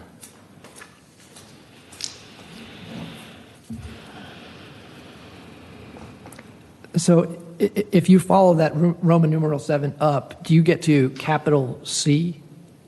Yes. So that capital C refers to igniting fireworks, but not sales of fireworks. Okay. Then is there a separate thing in here on sales? I thought I saw one on sales. Maybe I just Sales picked in the that wrong same one. section is addressed at on the first page at lowercase a and b, and then also in that section at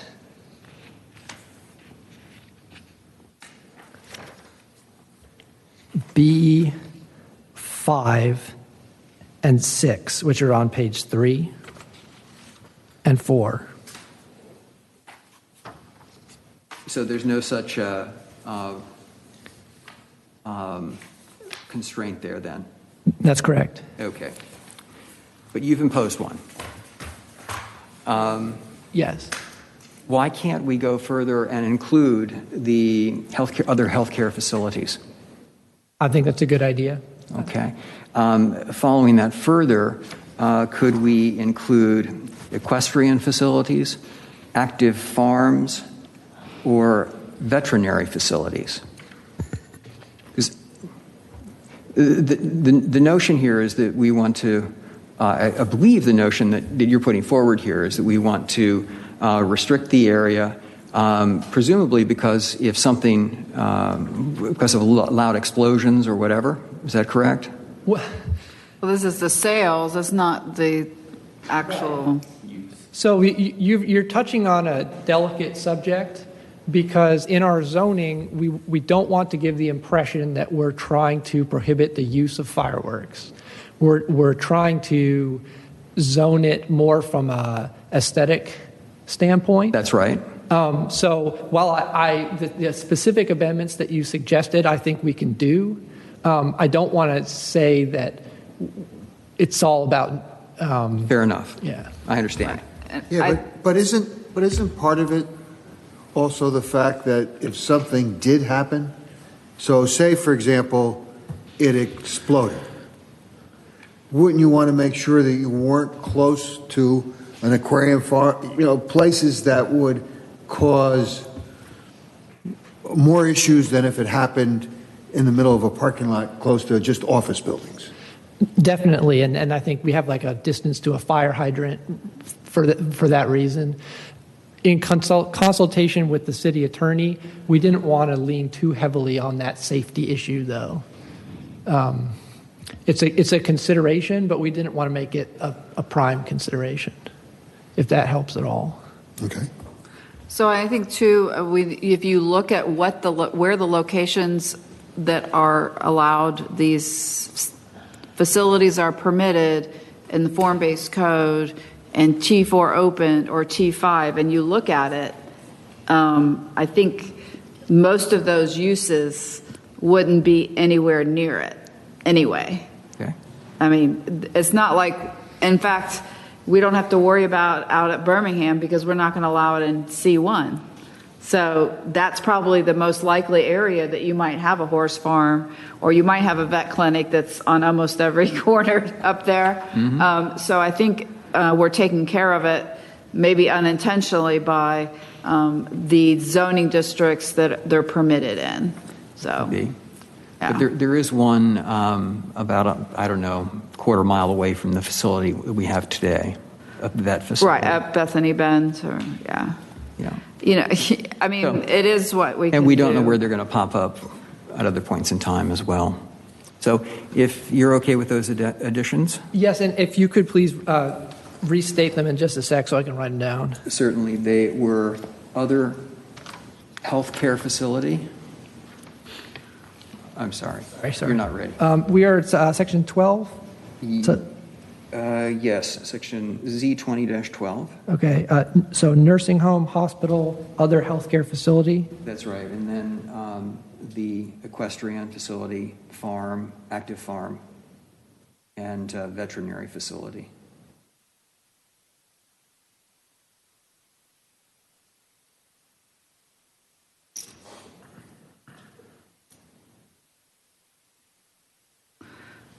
So Sam, I thought you were saying previously that we didn't want to limit to that extent as far as the equestrian facility, active farms, and.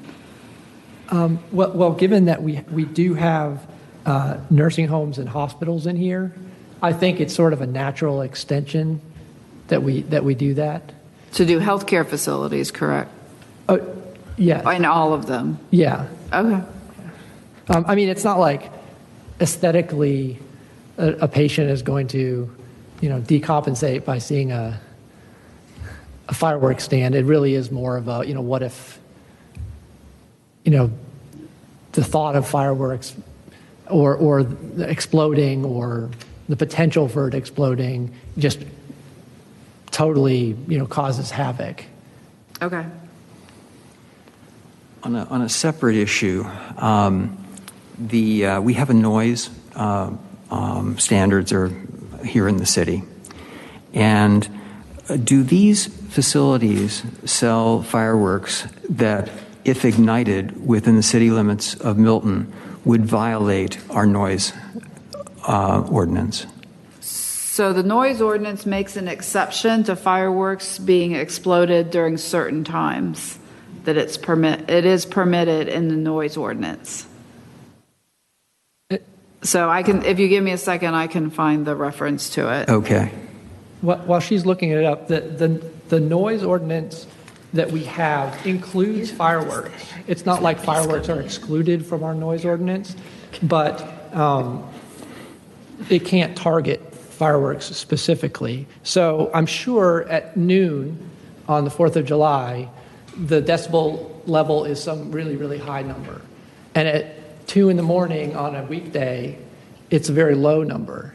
So someone could violate the ordinance by exploding one of these fireworks at 2 in the morning, but not necessarily at noon on the 4th of July. I would strongly doubt that they sell a firework that, if exploded on the 4th of July, would violate our noise ordinance. But I don't know that. Okay. When was the last time we reviewed our noise ordinance? I know we had some discussion about its applicability last year. I'm sorry. When did we redo the noise ordinance? It's been it was in 2017. It was adopted 9/13/2017, and then it looked like there was a smaller change in 18, was the 18 was the fireworks section. So I'm going to read it out right now. Okay, please. Okay, and this is out of Chapter 20, which is not a code that has the purview of the Planning Commission. So it was looked at the council. So it says... Thanks for sharing. Section 20-657, loud disturbing noises prohibited generally. A, it shall be unlawful for any person to create or assist in creating any loud and unreasonable noise in the city. B, the general prohibition in paragraph A includes the use of consumer fireworks that create loud and unreasonable noise except during the following dates and times: after the time of 10 a.m. and up to and including the time of 11:59 p.m. on January 1st, the last Saturday and Sunday in May, July 3rd, July 4th, the first Monday in September, and December 31st of each year, and beginning at the time of 12 midnight and up to and including the ending time of 1 a.m. on January 1 of each year. Okay. So that's when it's, hey, go for it, right? Okay. Thank you. One other question. How do we regulate pop-up stores? So this is sort of a pop-up notion that we have. It happens to be a plywood structure. But if the CVS store at Windward, the Rite Aid store at Windward, which is vacant right now, if someone did a pop-up store in there, is that permissible? So, yeah, go ahead. You can do. No, it's not permissible. I can't say that because that's Alpharetta's parking lot, but. Oh, it is? Yeah. I picked the wrong one. But if you were to give me an example of a Milton parking lot, no, it would not be permissible. Like Walmart, maybe. And it would be subject to permitting. It would be subject to licensing with Fulton County Probate Court, and it'd be subject to my inspection. Okay. I think I know where you're going. If that property was in Milton at Rite Aid, could like you see the Halloween costume stores that go in and they do it for 30 or 45 days, could they go into that Rite Aid? Is that what you were asking? That's where I'm going. Into the Rite Aid, not in the parking lot, but make it a fireworks shop. Oh, and that's happened before. Inside of a structure? Yeah, inside of a structure. Of that Rite Aid, if that was City of Milton, say that was over where the bank is, in front of Kroger, and it was vacant, and somebody decided I'm going to that's Alpharetta too. Oh, that's Alpharetta too. Well, I mean, I get what you're saying. Well, we know what you mean. I'm gonna put 15,000 square feet of fireworks in there and make it, buy two get one free type thing that you see again over in Gwinnett County all over the place. Could they do that with our code in Milton? So I think that crosses. Doesn't the 800 square feet? That's going to cross a threshold of different fire codes, which is uses of structures. Okay. There's for example, that's a business use where selling fireworks is a mercantile use. So in that case, no, they would not be able to do that. Is that what you were thinking? Yeah, I wanted to be sure that we had contemplated the possibility of the Halloween store, costume store scenario, so that to the extent, I don't want it to fall through the cracks, in other words. We're contemplating here these specific structures. I believe elsewhere we talk about more permanent structures, but this sort of is one of those things that I felt was in the gray area. Sure, okay. Every firework that you're seeing in these firework stands or firework facilities or whatever you want to call them, those same fireworks are able to be purchased within stores, within structures like he described. There's nothing in the stand or the store that varies. So like in a Walmart, they could.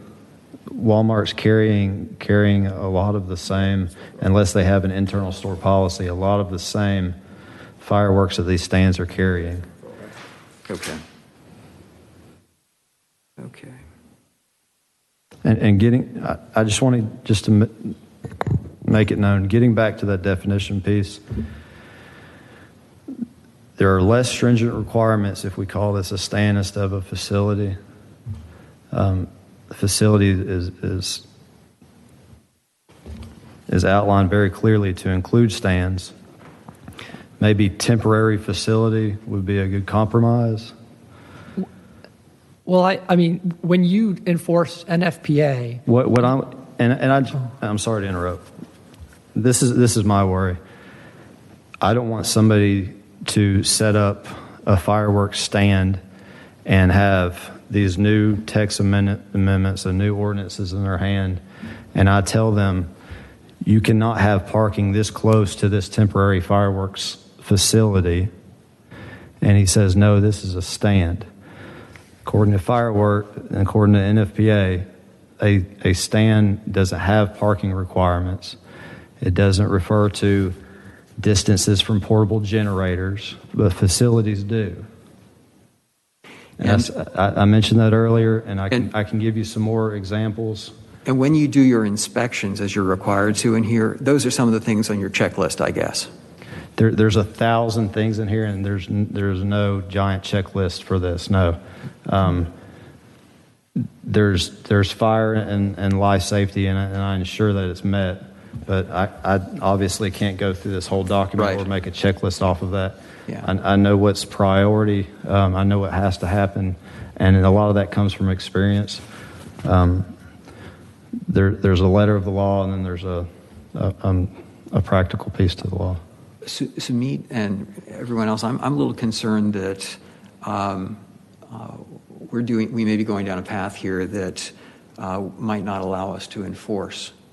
Because I'm just saying we will make it less stringent by ordinance, and there could be a conflict down the road. That's all, unless you see it another way.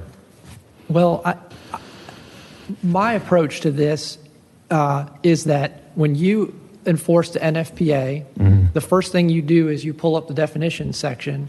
If they say, no, don't worry about that definition section, the city ordinance defines this for ordinance purposes a different way, you just say, no, right. That's the city ordinance definition for its own purpose. This is the NFPA definition for my purpose. Sure. And you're gold. Sure, but I know. I enforce ordinance as well, not only as the fire marshal, but also as a police officer, sworn police officer with the state of Georgia. I don't see an issue with what we have drafted so far. That's all I'm saying. To me, it's clear. I know to the general public it's not. But in this equation, there's the guy who obtains the license from Fulton County. The license says facility on it. It doesn't say stand, because they're going through an actual brick and mortar store to get that license. They've got to meet specific requirements. The license that I get from them that I have to see says facility. It doesn't say stand, it says facility. You're licensed by Fulton County as a facility. There's just discrepancies, in my opinion, if we start changing verbiage. I think it's a practical question he's raising. As the guy who enforces, as the only guy that enforces this and the ordinance against one vendor yearly. So, Alex, from my memory, is the only time that the facility comes is 4th of July. They don't even really come at New Year's or anything, correct? Since I've been in at least the recent past. Yeah, since I've been in the fire marshal's office for 6 years or so, it's been one vendor annually. So, Ron, are we making this a bigger deal than we need to? We may be. Because I have a hard time questioning anybody that can reference that many fire codes, because the knowledge is way up here. Yeah. So, And rest assured, I do not give anybody permission to open their store until they have met these applicable codes. But with that said, there's the law, and then there's the practical piece of it. For example, if a police officer pulls you over for speeding tonight, there's a no speeding law, but he has the option to give you a warning. For this recent temporary stand, for example, yes, there is now new law that says you have to have 3 or 4 signs that say specific verbiage. That just changed this year, really just months ago. Does he have time to draft all these in the correct font and the correct dimensions and have this up and get ready to sell fireworks this year? Probably not. So a lot of that is education. Hey, sir, Georgia law changed. This is what needs to happen going forward. I know it's a lot, but make sure this happens again. Make sure this gets in place next year.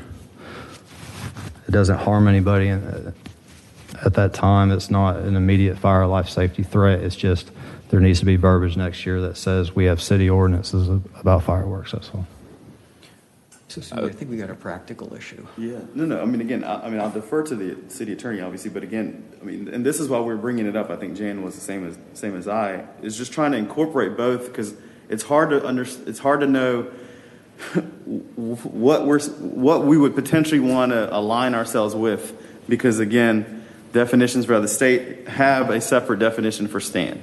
You're saying that in the NFPA, facility incorporates stand in that definition itself. So, I want to incorporate both. I want it to somehow be both of them, so that way there is no discrepancy between it. But, you let us know the way that we can incorporate both. That's our objective. It seems like that's our intent. We've got 2 different ways of defining this in 2 different, codes, I guess. So we're just trying to understand the best way that we can incorporate both of them. to me, it's really not a question of what the definition is. It's what we're calling it.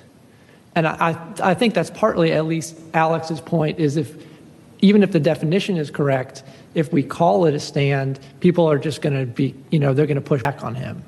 Only because it's happened before in different instances, that's all. We have collectively worked together and drafted text amendments that make sense to both of us from a legal perspective and from the practical enforcement perspective.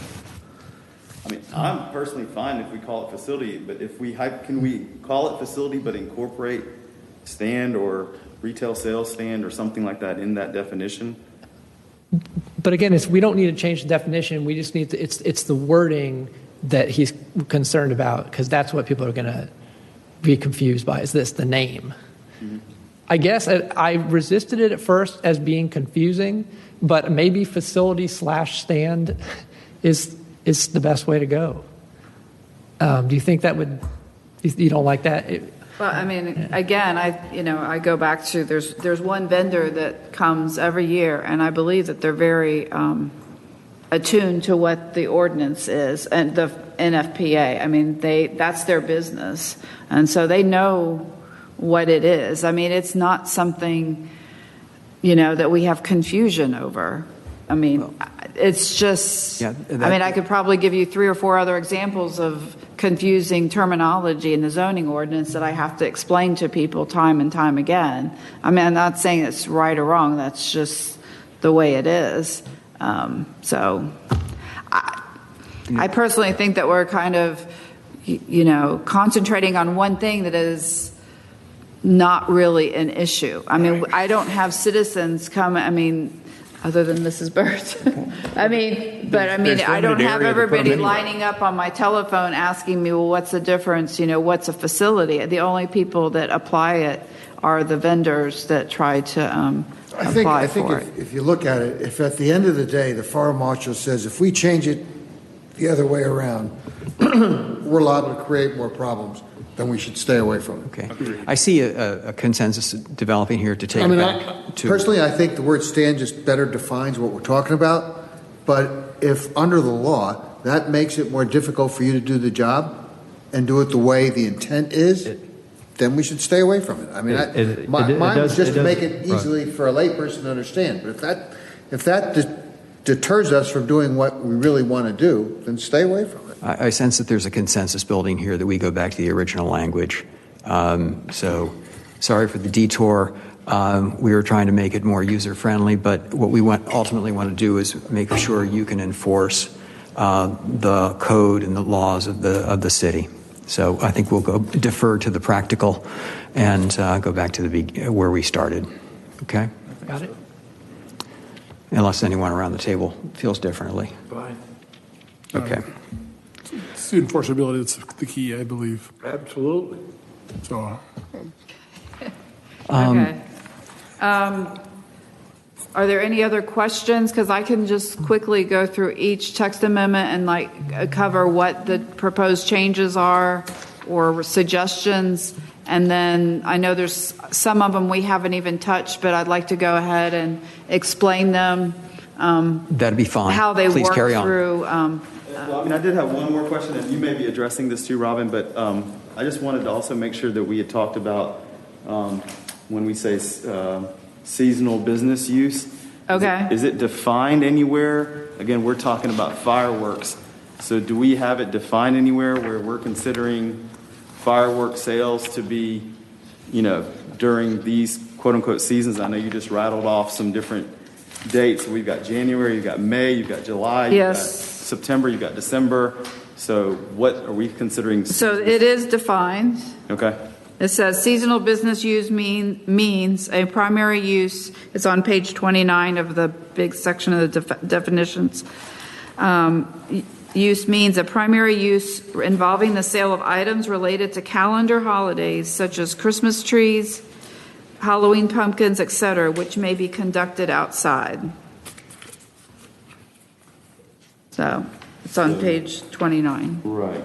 So, what you had just stated in terms of what the exclusion is based on the noise ordinance is this could happen during New Year's Eve, in May, in July. September, in July, Yeah. December. I'm not sure if, again, I would want us to maybe keep it, restricted to those time periods. So it's the 30 days before New Year's Eve. It's the 30 days before, if we're talking about this being a 30-day kind of a permit, hypothetically, for some of these, how do we make sure that we incorporate that? Because I don't know if seasonal business use really lets us know when we're considering the times that they are to, sell fireworks. So I believe, and maybe Sam can correct me, but this is a subsection of it, and it's almost like it's a separate section. So it's like seasonal use is A, and temporary consumer fireworks is B, and that's exactly why we separated it out. So I think it doesn't relate directly, the fireworks stand. Okay. Okay. Well, and also related to that, the permit's good for 30 days for each use. Is there anything that prevents somebody from getting 12 30-day permits and open all year? Having a permit all year? Yeah, it says they're good for 30 days for each use. Could I come in and say, I'm doing this for 4th of July, so I get this 30 days. I'm doing this for another use. Is there anything to limit? Yeah, so it doesn't appear that there's, so for instance, we have an administrative permit for special event permit, and we only allow 2 per year. So that possibly could be, although it's kind of hard, we do it per location or per property. So I think it would be hard to, what if they moved it from the CVS to in front of the Walmart? I don't, it would be kind of hard to define or to regulate. Right. With respect to that weird situation where they're hopping in the same area but different parking lots, we might, I don't know, that might just be a loophole that someone could take advantage of. Yeah, I mean, if there was a way to close that loophole, I'm totally open to it. I'm just not sure what it is. But if someone were in the same place and just reapplying for a permit, then they would not be a temporary facility, and we'd say, Okay. All right. Good point.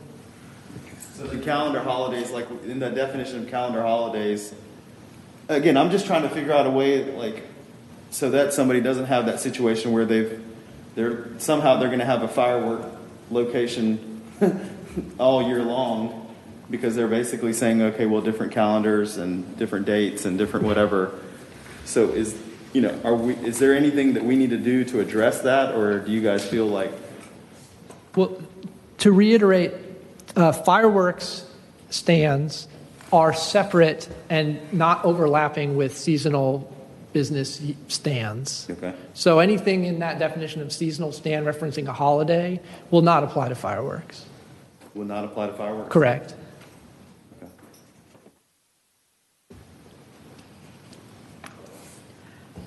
So any other questions before we continue? Carry on. Well, with regard to number 10 here, how many telephone booths do we have in Milton? Number 10? I know, that is kind of funny. I know. We don't have any telephone booths. Okay. And we're getting kind of rare on the mailboxes too. I mean, at least US, we have one out here now, but fire alarm, traffic control, driveway access, yeah. Okay. Go on. Okay, so the first item is RZ 2010, which is the large section of the definitions, the general zoning section. So let's just make sure I think we've discussed it, but I want to just double iterate what you all are requesting or recommending. So actually, we might be going in reverse. So page 23, originally you had suggested to substitute facility with stand, but I think I'm getting the feeling that you're okay now with just leaving it the way it is. Leave it the way it is. Okay. But at the same time, you mentioned that you wanted to have a definition of membrane, and that's still correct, That's right? Right. Okay. And then, 33. yeah, page 33, that temporary consumer fireworks retail sales facility, we're going to keep the same. And was there anything else that that I didn't catch on that, or just keep that way? We were going to capitalize the word non-structural if capitalization is consistent with the ordinance. So we will or won't? I have to see. Okay. So typically when things get codified in Municode, they don't capitalize, just FYI. So that's probably where we're going. Right, yeah. So that remains the same. And then if we go over, let's see, I think that's it for the definitions. Have I captured everybody's thoughts on the RZ 2010? Okay. Want to vote on these each time? Yeah, we'll go ahead and vote on that, and then we'll go to the next one. Well, let's do this, just in case something comes up. Let me just go through the rest of them. And I know it's a little bit laborious, but I don't want to have to undo something if we vote on it. Okay, so the next one is RZ 2011, and this is the C1 Community Zoning District. And if you go to page 2 of that of RZ 2011, under MM, retail store or shop not to include roadside vending, comma, seasonal business uses, or temporary consumer fireworks retail sales facilities. So that's what that proposal is. So that's for C1, that we don't allow it. Okay, so the next text amendment will be ours. Yeah? On that, and Fire Marshal mentioned it about the parking, that minimum of 6 parking spaces, understand it. But if they're in a, i.e. shopping center that also has other fireworks and that, are they restricted? I mean, how do you define or would define that they have to have a minimum of 6 spaces for any, and can't use any other use on the site? So we've skipped back over to the other section. Huh? So you're back on the other. Are you asking how are they going to display that? Yes. That when they submit for their permit, they submit a site plan to Robin, and that's new. Is a text amendment that's new that will include parking provisions. Right, we get a site plan and they show their proposed parking. Okay. So. Which is new. Temporary, if they were in a shopping center and they have 6 places in front of this building that went out of business and they're in there. If they have 6 places in front, that counts? Yes. I mean, I don't make them do separate parking spaces, but if you can utilize an existing parking lot, hey, go for it. That's fine. Yeah. Okay. That's what I want to make sure that's. Yeah. No Okay. problem. Okay. Okay. So the next one is RZ 2012. And that is the section, I think that on page 2 is the majority of 2 and 3. So we're keeping everything the same on page 2, but on page 3, under 12, we're adding after hospital, other healthcare facilities, and then at the end of the sentence, after dwelling, comma, equestrian facility, comma, active farms, and veterinary facilities or clinics. That's right. So, okay. Now, we're on RZ 2013, which is crabapple form-based code. And there were some changes, but there were some late-breaking discussions this afternoon as it relates to the crabapple form-based code. And that's why you have some revision pieces on your dais, is that on the, how should I explain this? If you look at that revision of the code that you have in front of you, at the top there's red, and it says, this table expands the categories of Table 8 to delegate specific functions and uses within transect zones. Additionally, the use allowances and requirements in Article 9, administrative permits and use permits, apply to this article. So instead of messing with the definition within the crabapple and Deerfield form-based code, we're not going to have the definitions, correct, Sam? Correct. Right. And how we're handling it is by this new revised version of the table for each Deerfield and crabapple. So basically what this says is that instead of listing out all of the administrative permits that are permitted in the form-based code, it just refers back to Article 9, which calls out all of the different administrative permits, which includes the temporary fireworks facility. Okay? So that's why basically when you make your vote, you can just withdraw RZ 2013 because we'll no longer need it. We're not doing anything with it, correct? And 15. I'm sorry? And RZ 2015. Right, and 15. So when you make a vote, you can ask or make a motion to remove or withdraw RZ 13 and 15. And then we have the table, which was RZ 2014, and you'll use the revisions that I gave you that has a big revised stamp on it. And that's our proposal change. And then definitions again, like we'll withdraw RZ 2015. And then again, the table for Deerfield, which is RZ 2016, we're asking you to just change that header that's in another, you have two of these, of the revised RZ 2016.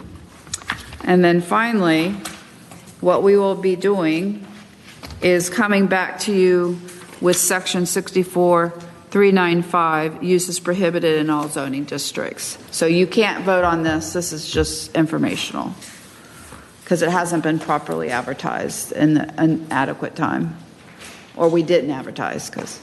So with that said, any questions for Robin? If you guys are ready, we can go ahead and you can make your appropriate recommendations. Let's go forward. Would someone like to make a motion with regard to the acceptance of these, the first text amendment? Because we're going to go through them sequentially, right? Yeah, RZ 10, yeah. Yep. I move we accept RZ 20-10. Is there a second? With proposed changes, right? With proposed changes. Thank you. Oh, with the changes discussed, With yeah. the changes. I second. All in favor? Aye. Aye. I'm Opposed? sorry, who seconded? I was writing. Okay. Jan did. Okay. Opposed? It's unanimous. Would someone care to move on to 2011? 2013, right? We're dropping 2013. 2013, we're dropping. That's the C1 zoning district. So let's, I'll make the motion that we accept RZ 20-11, the changes as noted. I'll second that. All those in favor? Aye. Opposed? It passed unanimously. Okay, RZ 2012, I move we accept RZ 20-12 with appropriate changes. I second. All those in favor? Aye. Opposed? It's unanimous. okay, RZ 2013, This is for withdrawal, right? yeah. I move that we withdraw RZ 20-13. Second.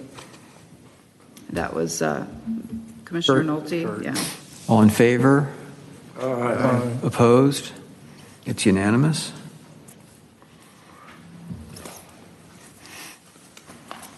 Okay, RZ 2014, RZ 2014, move that it be Make a motion approved. that we approve. Oh, please go ahead. Second. RZ 20-14 with changes. see, that would be The changed header. correct, yeah. And RZ 20- all those in favor? Aye. Opposed? I'm It's- sorry, it's who made the unanimous. motion and the second on that last? Jan motion, and I believe Fred was the second. I can't hear any friggin' thing. Ken was the motion, Frank second. Ken made the motion. Okay. There's no Ken. Okay. RZ 2015, the definitions for Deerfield form-based codes, so that would be a withdrawal. Withdrawn. Be it moved that RZ 20-15 be withdrawn. Second. All those in favor? Aye. Opposed? It's unanimous. RZ 20-16, be it moved that it be accepted with appropriate changes. I'll second that. In favor? Aye. Opposed? It's unanimous. Okay. Great. Thank you. So with that, I don't know if there's any, I don't have any other items, but any questions? Or we do have a meeting in August. We already have another preliminary plat on the agenda. So I believe that'll be a short meeting. So we only have a preliminary plat, so. Okay. Well, I believe if there's nothing else, we can move to adjourn. Do I hear a motion to adjourn? Is there a second? I'll second him. All those in favor? Aye. Opposed? It's